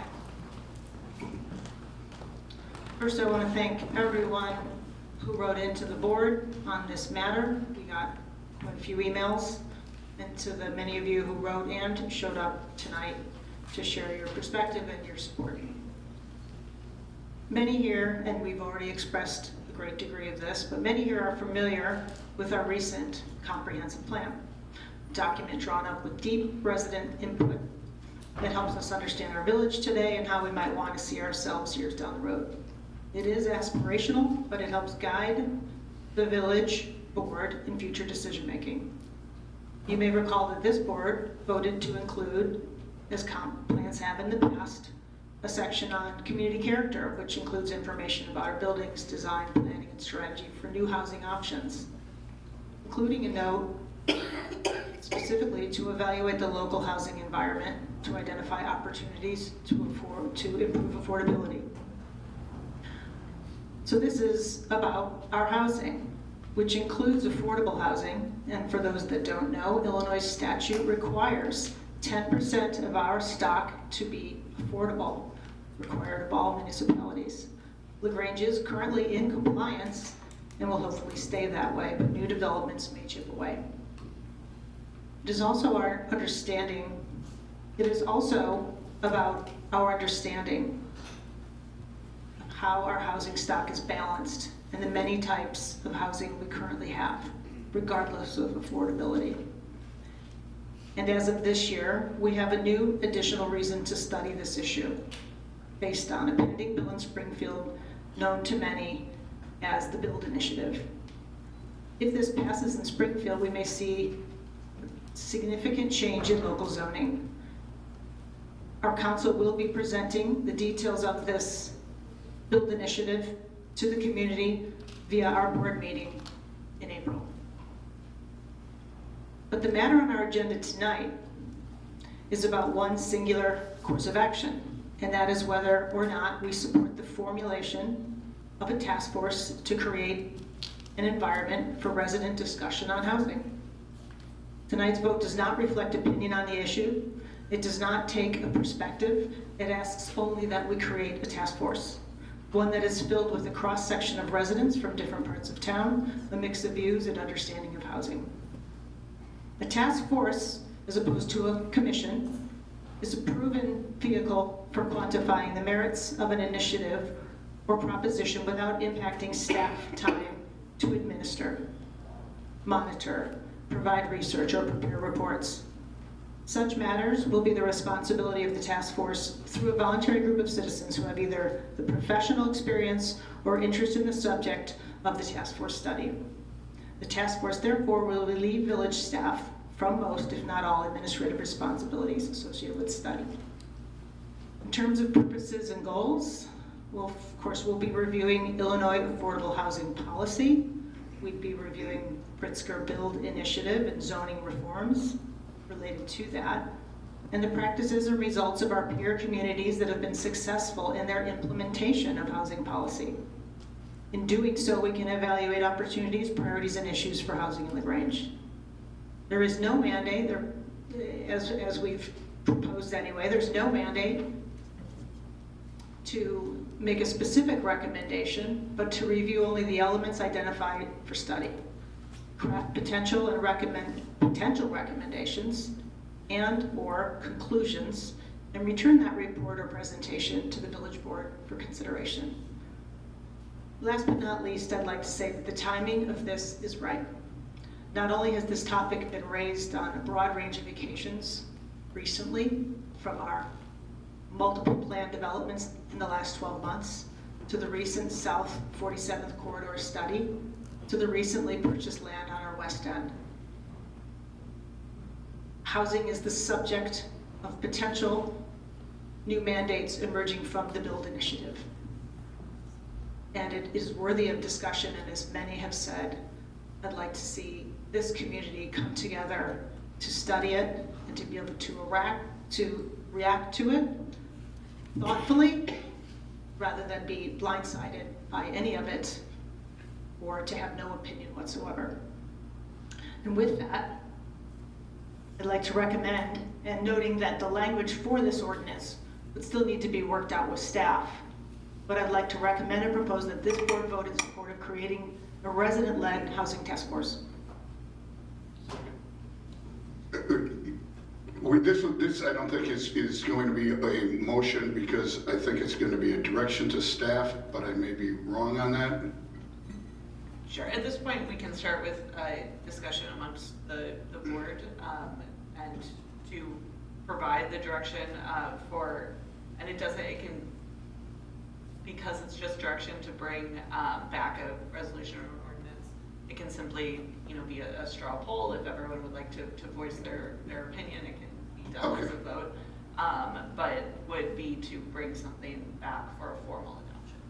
That was my understanding. And so, first up, I'm going to have you speak as the board attorney legally on the issues that you think are relevant.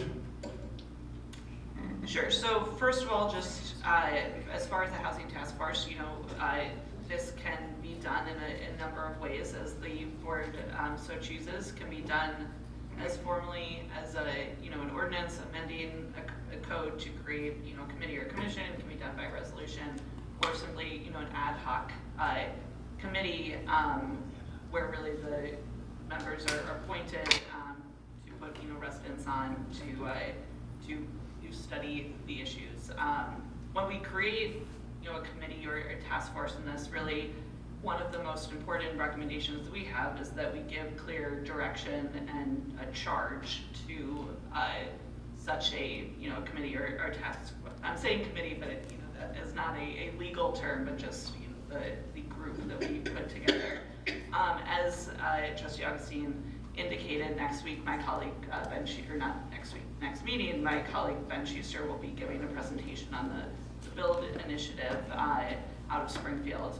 And this does have a potential to have a great deal of change and impact on zoning and housing locally, which could significantly impact what we would want any task force or committee or commission to study, or recommendations that we would need to make. So we would just certainly caution the board in when it's taking action to create anything or to provide direction, that just it keeps in mind that this pending state legislation that could have very drastic impact on what this task force would be charged with reviewing or could recommend, that could impact the recommendation that we would implement, would need to potentially be changed after, if such legislation is enacted at the state level.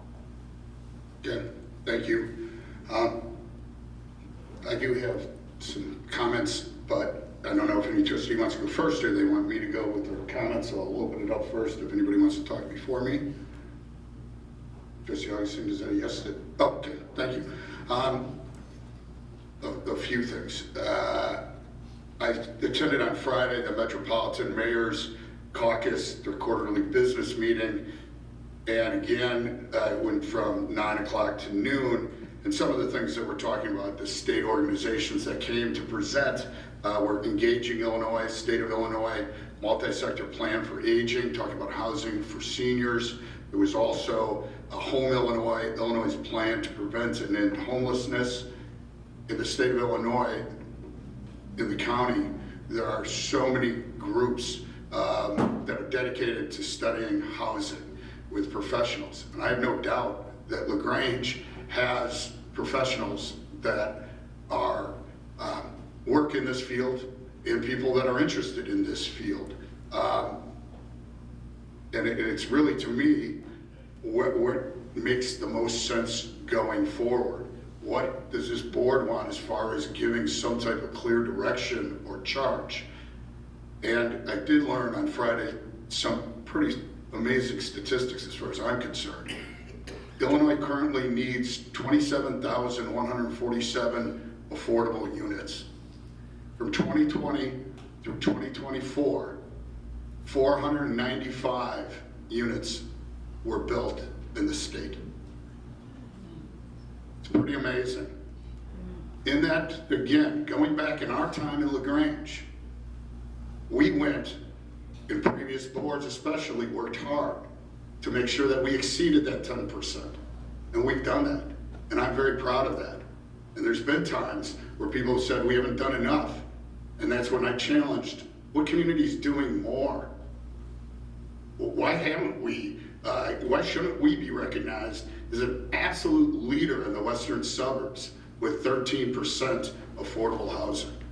I absolutely believe we've done well. I'm very proud of what we did following the 2005 comprehensive plan. The 2005 comprehensive plan wanted, number one, change, diversify the housing stock, make it easier for people that just weren't interested in single family housing. And we've done that with a number of projects. A large apartment complex in the Uptown project. The Mason Point being a development with townhouses. And we've done it with other condominiums. And yes, they have been market rate, but we also supported and pretty much led the charge for Beds Plus. We're one of the first communities to have a 20-unit project available for our chronically homeless. These things have all been intertwined into our community wonderfully. It makes LaGrange great. And I have no doubt that we could have a group together. I personally would rather not call it a task force because, again, I'm not sure what we're directing it. I would love today to hear some things from this board, either what we want or what we don't want. I'd like to call it an advisory council. I'd like it to either look at specific housing and give us a direction. Yes, these are things I want. No, these aren't things that I think are appropriate to look at. Or keep it even more general than just housing and say, what do seniors want? What can LaGrange do better to increase their quality of life? What do these new families want? What can we do better to serve their needs? And yes, where can we be affordable?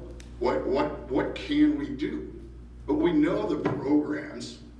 We can Google what programs are available. It's not that we can't figure out what's available. We know that we can change our zoning to allow a very large subsidized housing development. We know that we can have a workforce housing development. We know that we could have a senior housing development. We also know that we can ask developers like Deerfield and Winnetka to contribute money towards a project, if that's in fact what this board wants. You have to understand, what would we do with that money? Would we hope someday to collect enough to get one unit?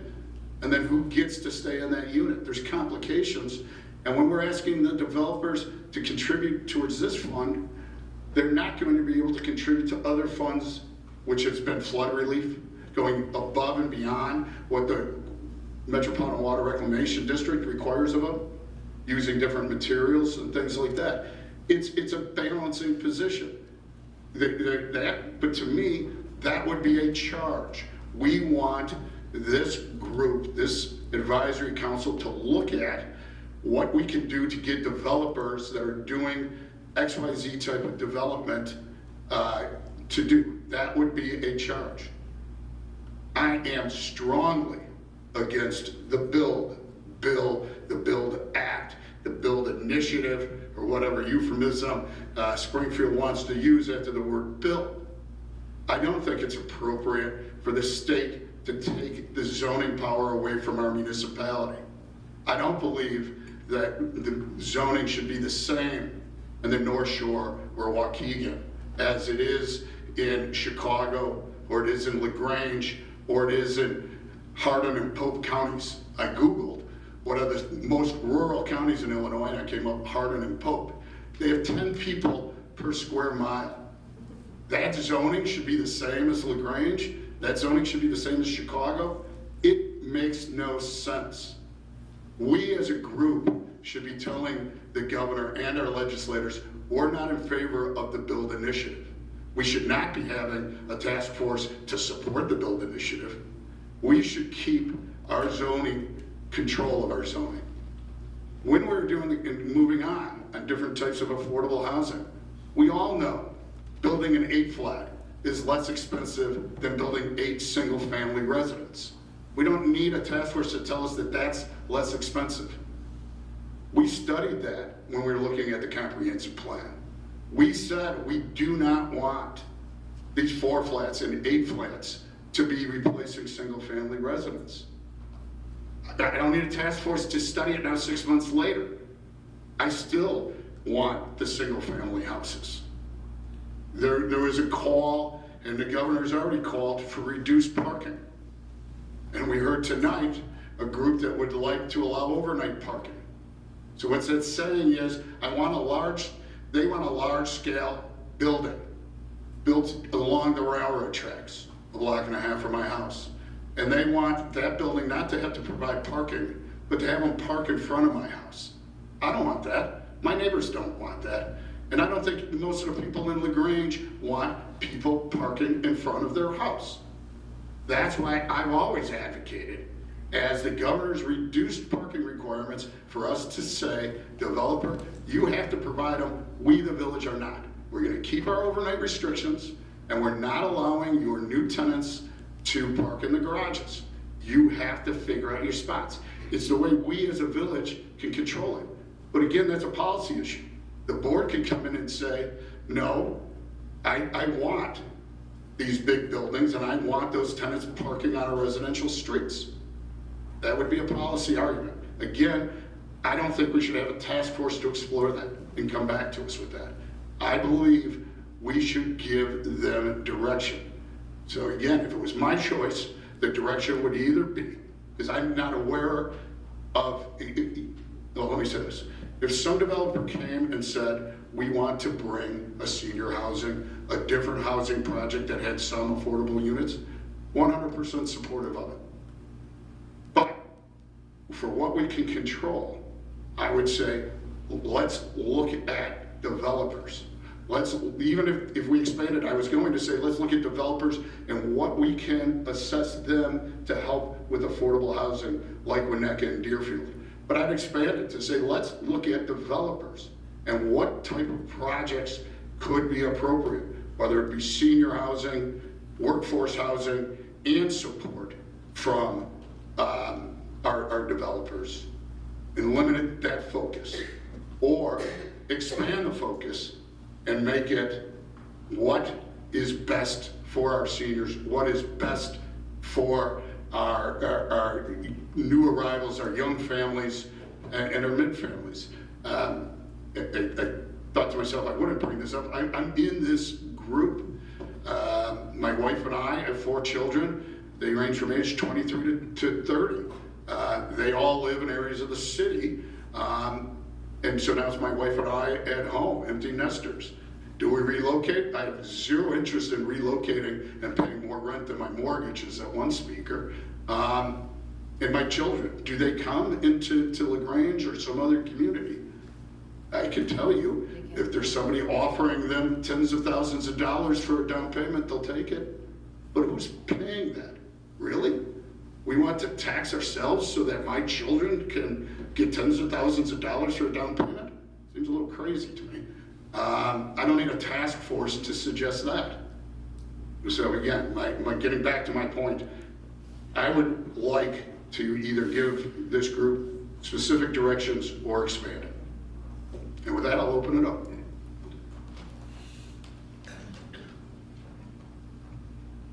Trustee Hodgson.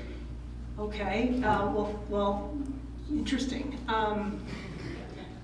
Everybody here tonight, except possibly our are not, are atypical, or how should we say, you're not our usual legal counsel. But Ben is, and you're familiar with it. But everybody else here tonight is familiar with an email that I sent out with support of Trustee Thompson and McGee about the task force. I'm not gonna make people raise their hands whether they read it or not. I'm gonna assume everybody read it. Mark, you read it, great. It just seems like you didn't though, because we did what you asked. We, myself and ladies from the league have met with you several times, and in February you asked us to put something in writing. What do we want? And we did, and we sent it out. I got very little response from anybody. Well, we did try to meet. I mean, you said you were too busy last week. You said Monday would work. I said that'd be great.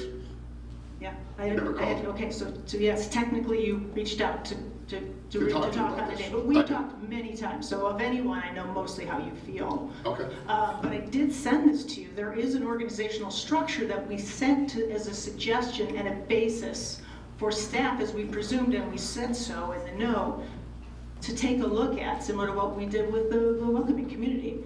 I expect there to be changes specific to what people on this board want.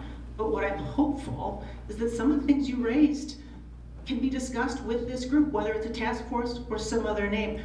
People need to understand it. I don't think that most people on this board fully yet understand build, which is why we're going to be talking about it at our next meeting and unpacking it. But a commission or a task force, or whatever we want to call it, a group of citizens focused on those issues can help us understand it and go a little deeper and have the time to do that. I think it will be beneficial to us all. So I think there's only upside to it. I don't see the downside in involving interested people. I think we can suggest the type of mix that we'd like to see, and we push on it. I mean, the build initiative is massive. It is a little bit unnerving, you know. It could change a lot of what we do, but we should understand it. And I would argue that most people, not just in LaGrange but across Illinois right now, don't even know that it's, you know, heading its way down to Springfield. So it might pass, and we might not have many choices, so we just want to understand it and wrap our heads around it and see what we can do as a village. And I think having the help of a really bright and interested citizenry who would want to come on board and help and discuss this over the next many months would only add to the input that our staff and our board and our legal counsel can provide us. I think it would be a great layer of information and study to have that. So, you know, we have some basis for what we're talking about in terms of how the task force would look and what we're asking to do, and you all have it. Thank you, Trustee Augustine. So, more comments, direction from other trustees. I am not quite sure what we're being asked for a decision from us. So if we're taking a straw poll, are we interested, speaking only for myself, am I interested in creating a group of citizens to explore this? I would support that. Do I know what kind of housing ideas I want? I can't answer that at all. And I can't vote on that at all. So I think I'm moving in the right direction. Is that correct from council? Well, yeah. I can answer. I think okay. We are asking, we haven't got to the straw poll yet, but we are asking to get to the straw poll what you're looking forward to. We're not going to vote today on it, but we're going to send it to staff and hopefully send it with pretty clear parameters for staff to draft the ordinance, if that's where the board wants to go. So the question is, and maybe you're implying you're comfortable with a task force or an advisory council of some name that's very general and just studies housing, which would be what Trustee Augustine is advocating for. I was advocating for either something more particular, dealing with just developers, or very broad, dealing with things other than just housing. I think I'm going to be agreeing with Trustee Augustine at this time. That's what I thought you were going towards. Other trustees with comments? Trustee Gale. Thank you, Mr. President. First, I had a couple quick thoughts. One, I wanted to thank everybody who came out and spoke about the issue. It's time out of your days and evenings, so appreciate you taking the time to come and speak on the issue. Also, thank everybody who wrote emails and spent the time, writing emails, and I haven't been able to get to everybody today. But again, thanks for writing. Appreciate that. I also support the creation of some sort of housing task force or commission, or however we want to call it. I do think we should give it a specific task, a specific charge, or at least one of the charges I would like to see included in it is, something. What should we do as a village to incentivize developers to put in place affordable housing? I would like that to be part of whatever we create. Something that specific, I think, is important, is important. But also, I think, I support a commission, but what do I support? Just some questions that came to my mind, like, how many members is it going to have? How are we going to pick those members? Is it just going to be a line out the door, and we just first 10 through the door? Is it going to have a budget of some kind? One of the things in our comprehensive plan is, for a needs assessment to be done. That doesn't sound like something that a bunch of laymen could put together. It might be something of an expert that's needed. And then also, question for council, does this have to comply with the Open Meetings Act? Is this something that fits within that, or is this outside of that? Those are some of the things I think we need to sort of hash out in the specifics of it. And those are my thoughts. Thank you, Trustee Gallen, and I do have those questions written down, and as we go and figure out what it's going to be, then we can come back and deal with all of those particulars.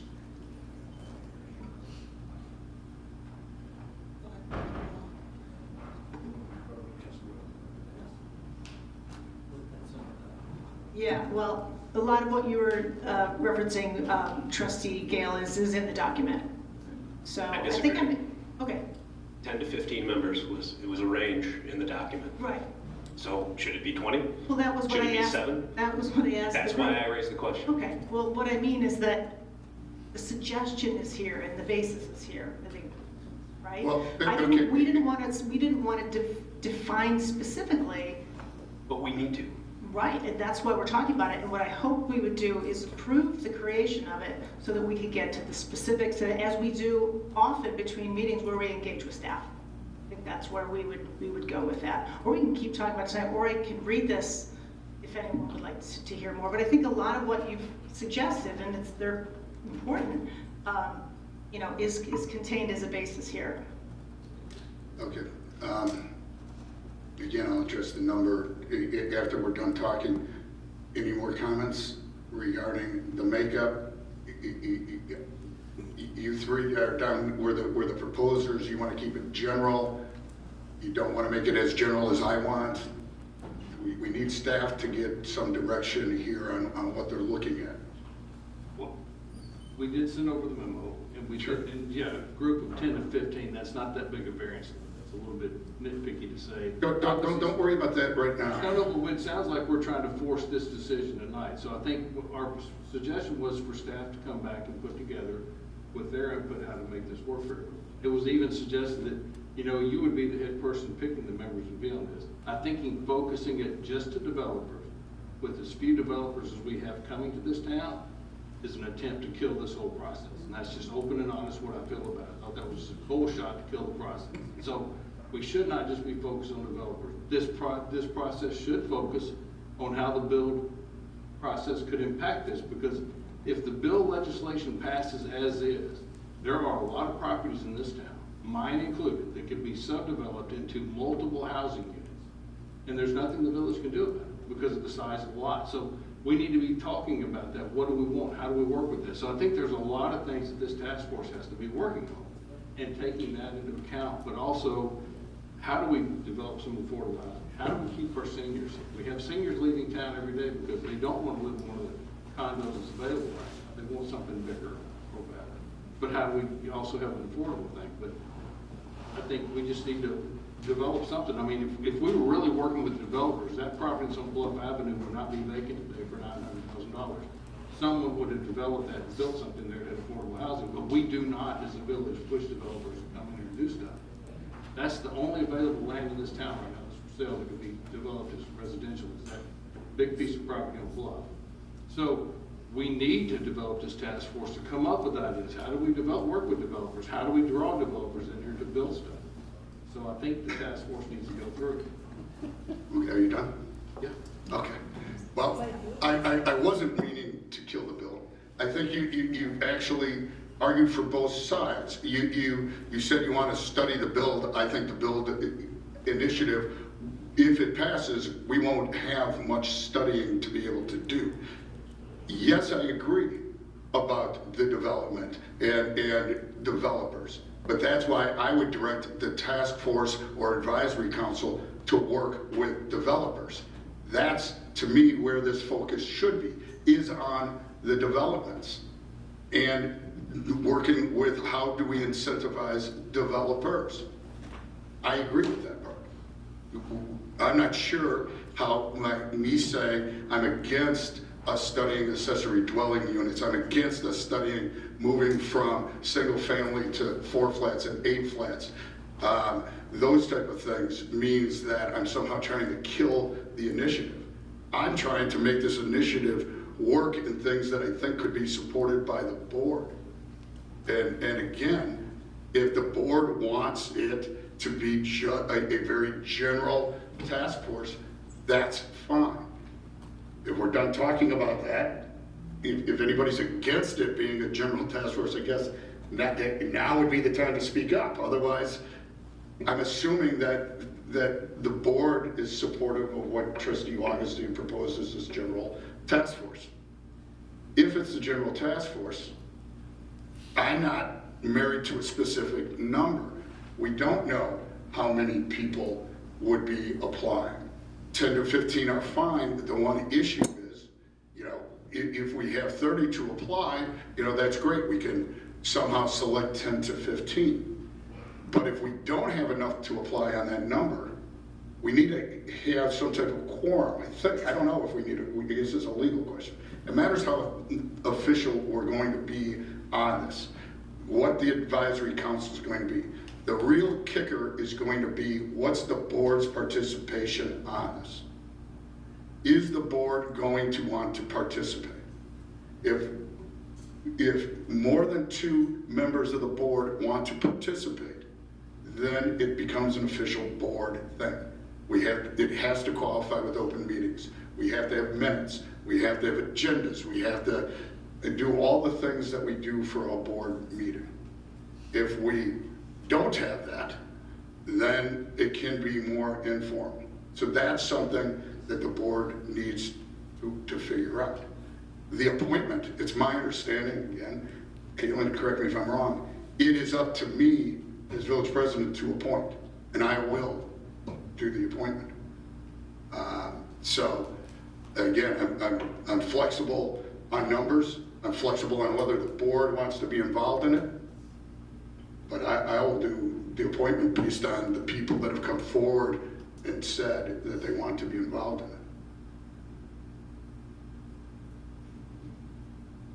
Oh, thank you. And I think that, I've heard you say general task force. It's a housing task force, and we can decide on what the specifics will be after tonight if we agree that there's a majority of us who want to pursue this with staff.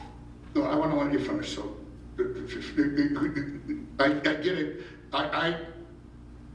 Right. I was saying 2 different things. I wanted either specific or much more general. I understand that you're asking for a general task force, a task force to look at all affordable housing options. Housing in general, affordable housing, and the BUILD initiative. Anything to do with our stock and our visions for where housing goes and what we do. And I think getting ahead of what is in BUILD will be helpful to us all, and residents can help us do that. And we'll learn it along the way with them a little bit. I don't think it needs to be something that the board members would be involved in. I think we will have a lot of people interested in serving on this. So whether it's 10 to 15 or more or less, we can determine that, but I think the more we have, the better, and they can break out, much like you would recall the 2020 task force was under Tom Livingston. There was, I don't know, more than that, I believe, on that task force, and they broke out into groups, they chose pillars, they studied those issues, and they reported back, and it was a wonderful thing for the village, and I think it was really helpful. It was a much wider variety of topics, but I can see it working that way. So if there's more on it, they can take some pieces, study, dive, take a deeper dive on certain issues, come back to the group. Well, we need to give staff some directive. We can give staff directive of, okay, we've kind of got a consensus on the board to do a task force about affordable housing. I'd like to call it an advisory council, because I think the message that it sends is different. Again, I'm not sure the problem that's trying to be solved. I do agree that there's an affordability crisis. It's hard for people to afford houses. Although I'm not aware of anybody who's saying, hey, do something that negatively impacts my equity. I mean, I'm not trying to make LaGrange affordable by having our equity go down. I'm not suggesting anybody is. But, so again, we can either say, okay, let's talk about this again in 2 weeks to narrow down, now that we've heard from people, the size and the parameters, but we then won't be ready with an ordinance because they're not going to know what to prepare. I'm fine with that. Or I'm fine with spending time now, it's getting pretty late, but now to say this is what we want the ordinance to look like. It's kind of up to you. Well, I'm not sure exactly how to answer that, but I think there's a basis for it written out already. I think that we can refine that within the next few days with staff and amongst board members. They take another peek at this, add their ideas to it, and then it seems to me something staff could present. It's non-binding. This isn't a recommending board. This isn't the Plan Commission or the ZBA. So I think that if the direction expands or contracts a little bit, or we throw some things their way 2 weeks into it, I think that's great. We can learn on the go with them. I think this is helping our residents help us understand big issues, some of which we've wanted to talk about for a while, and some of which we've just learned about in the last month or two, which is the build. So. Okay, is everybody going to be comfortable with, and I guess I will be attending the meeting, so let me start out by saying that I don't understand how we do this without me attending the meeting that's going to occur. Is everybody else comfortable then not attending these meetings? So we're not going to have the Open Meetings Act? Or are you saying, no, I want to attend these meetings and speak, at which point we're going to have a much formal process? Or do you want to decide this in 2 weeks, or decide this between now and 2 weeks? I'm just trying to get some direction on it. I absolutely don't think it should be rushed. I think we've gotten to a great place and we should put it together. And if you feel like the time frame is rushed, let's give it some more time and think it through. There's no due date here. It's just, let's put something together that we can agree on that we think is going to be very beneficial for us and for the community. Well, I do think that would be beneficial, that, again, anybody who's written can write again. They can share their ideas.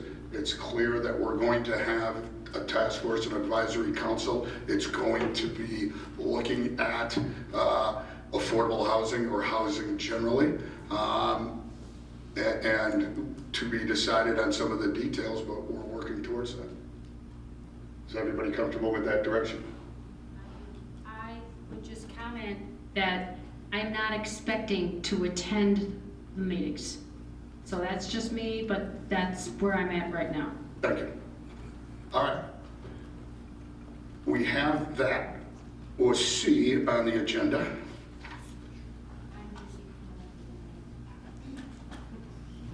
Okay, so we do not have a motion tonight. Now we have public comments on matters not on tonight's agenda. Sorry, President Kugler, we don't have a motion. Can we take a straw poll? It would be good to know that at least there is support. Is that the bill? I thought 7 people were supportive of your idea. That's fine. I prefer to have it called an advisory council, but I'm not going to pump much if you call it some other name. I don't care what it's called. It was suggested in our comp plan as a task force, which is why I took that name. So, are you comfortable? I think everybody said move on, work on it in 2 weeks, come back, and let's see where we're at. Let's hear from the residents. Okay. Now, we're back to matters not on tonight's agenda.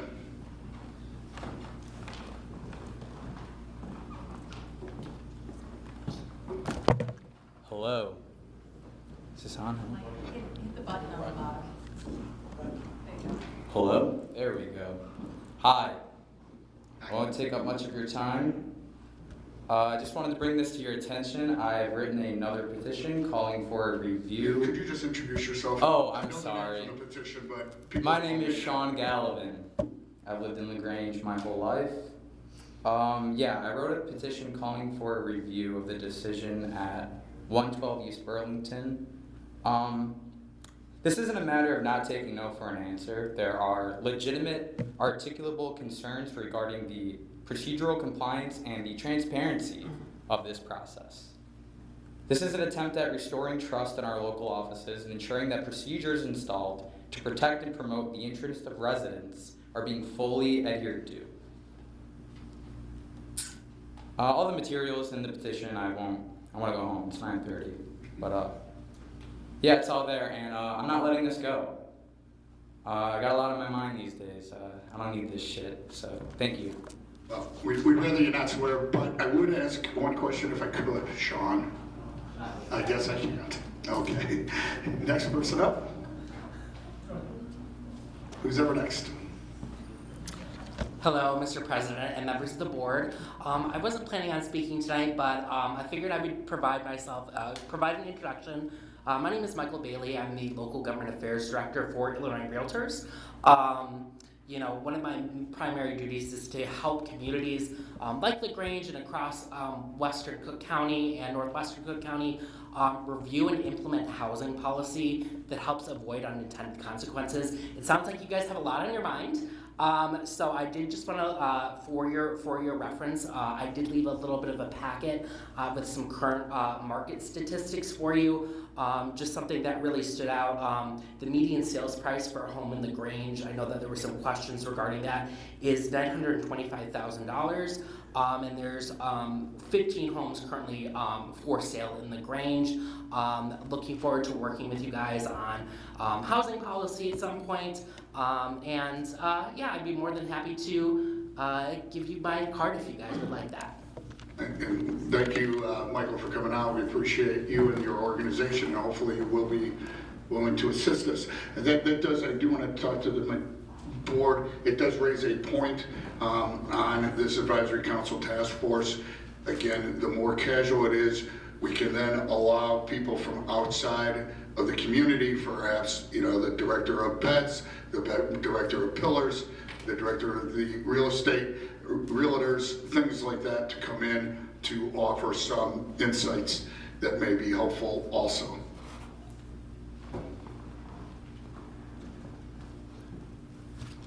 Hi again, Randy Valenta. I want to comment on the decision taken 2 meetings ago, which denied a potential wellness product retail business with associated services to locate in the core commercial district. I was surprised and disappointed by the decision of the board. After attending the February 10th Plan Commission meeting, it seemed that the commission, along with staff here, had done a great job in successfully constructing the necessary amendments to permit a business with certain specific first floor services to operate without opening or expanding that opportunity to other businesses focused in other directions. I didn't sense that that work was fully appreciated by the board, because there were a lot of comments about prioritizing other scenarios that, with the proposed changes that were written in, seemed to have little or no chance of occurring. It was also odd to find this board in opposition to a young entrepreneur adding a business in a growing business category in our downtown streetscape, when on the same agenda we continued to work with a similar and successful example, namely Watermelon. Let me make clear, that business is great. It's 4 doors down from me. Nina's a fantastic person, and she's a great neighbor too. She's doing really good things. I don't think we could have dreamt of a better outcome from the deliberations many years ago from all of you about the concerns of having a play space on our main street. I was particularly concerned about kids in the alley, and developing the special uses or amendments that made it happen. Those deliberations resulted in this board, many of you, voting to move forward and give her business a chance to succeed and contribute to our downtown. And I don't understand how that same vision and willingness to take a chance disappeared when it came to the decision regarding Dr. Alex.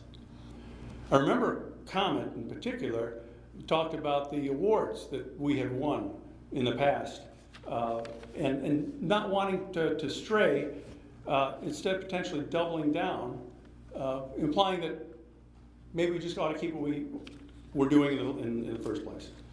The Best Places to Live award was given in 2016, and the one for the best downtown was given in 2009. Now, I'm pretty old, and that seems like yesterday to me, but that was 10, 15 years ago. A lot has happened, changes and developments in our society, specifically in the retail commerce since then, very major, as you can all appreciate, and they're here to stay. They'll continue to evolve. The Best Places to Live award was the culmination of tough work that people in your positions began 10 or 15 years before that award, seeing a need for change and breaking with the past, no car dealers downtown, to produce over time the environment that was recognized 10 to 15 years hence. What got us to where we are today won't necessarily get us to where we need to be tomorrow. Steak and Vine is closed, Nixon's still a faint memory. The first floor of the Chase Bank building was envisioned to have mostly food service. It's stalled for the time being. Other restaurant plans that you can see by the butcher paper around town hold promises, but certainly aren't assured of future success. Oh, for sure, we will definitely still have an attractive dining landscape. I'm certainly thankful for that. And we'll benefit from it as a primary downtown feature for years to come, but we cannot let that outweigh our responsibility to look to the future, imagine and develop the downtown that will earn us accolades in meeting needs and desires of future customers. Thank you for your time. Thank you.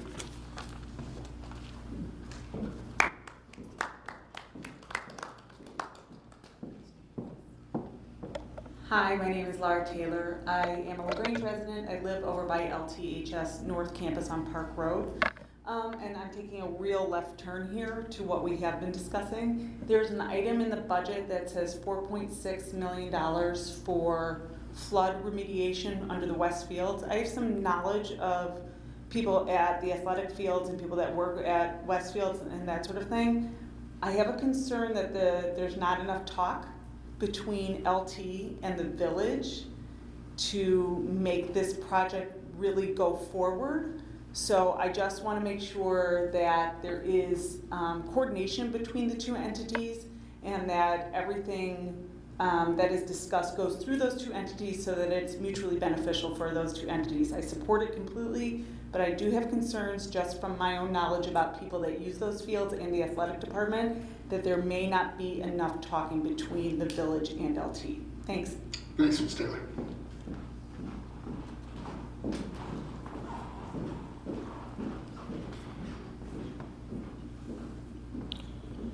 Jonathan Robinson, still a resident.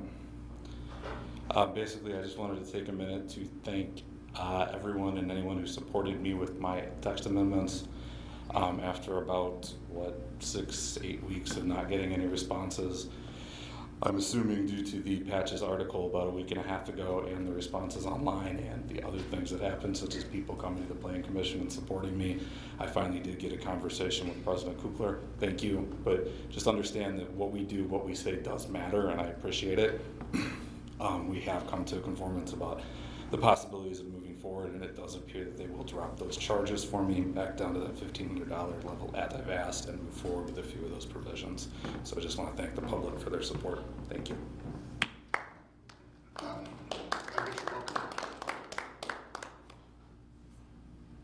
Anyone else? Seeing none. Trustee comments, we are going into closed session. But if anybody wants to, trustee comments before we go, let me know.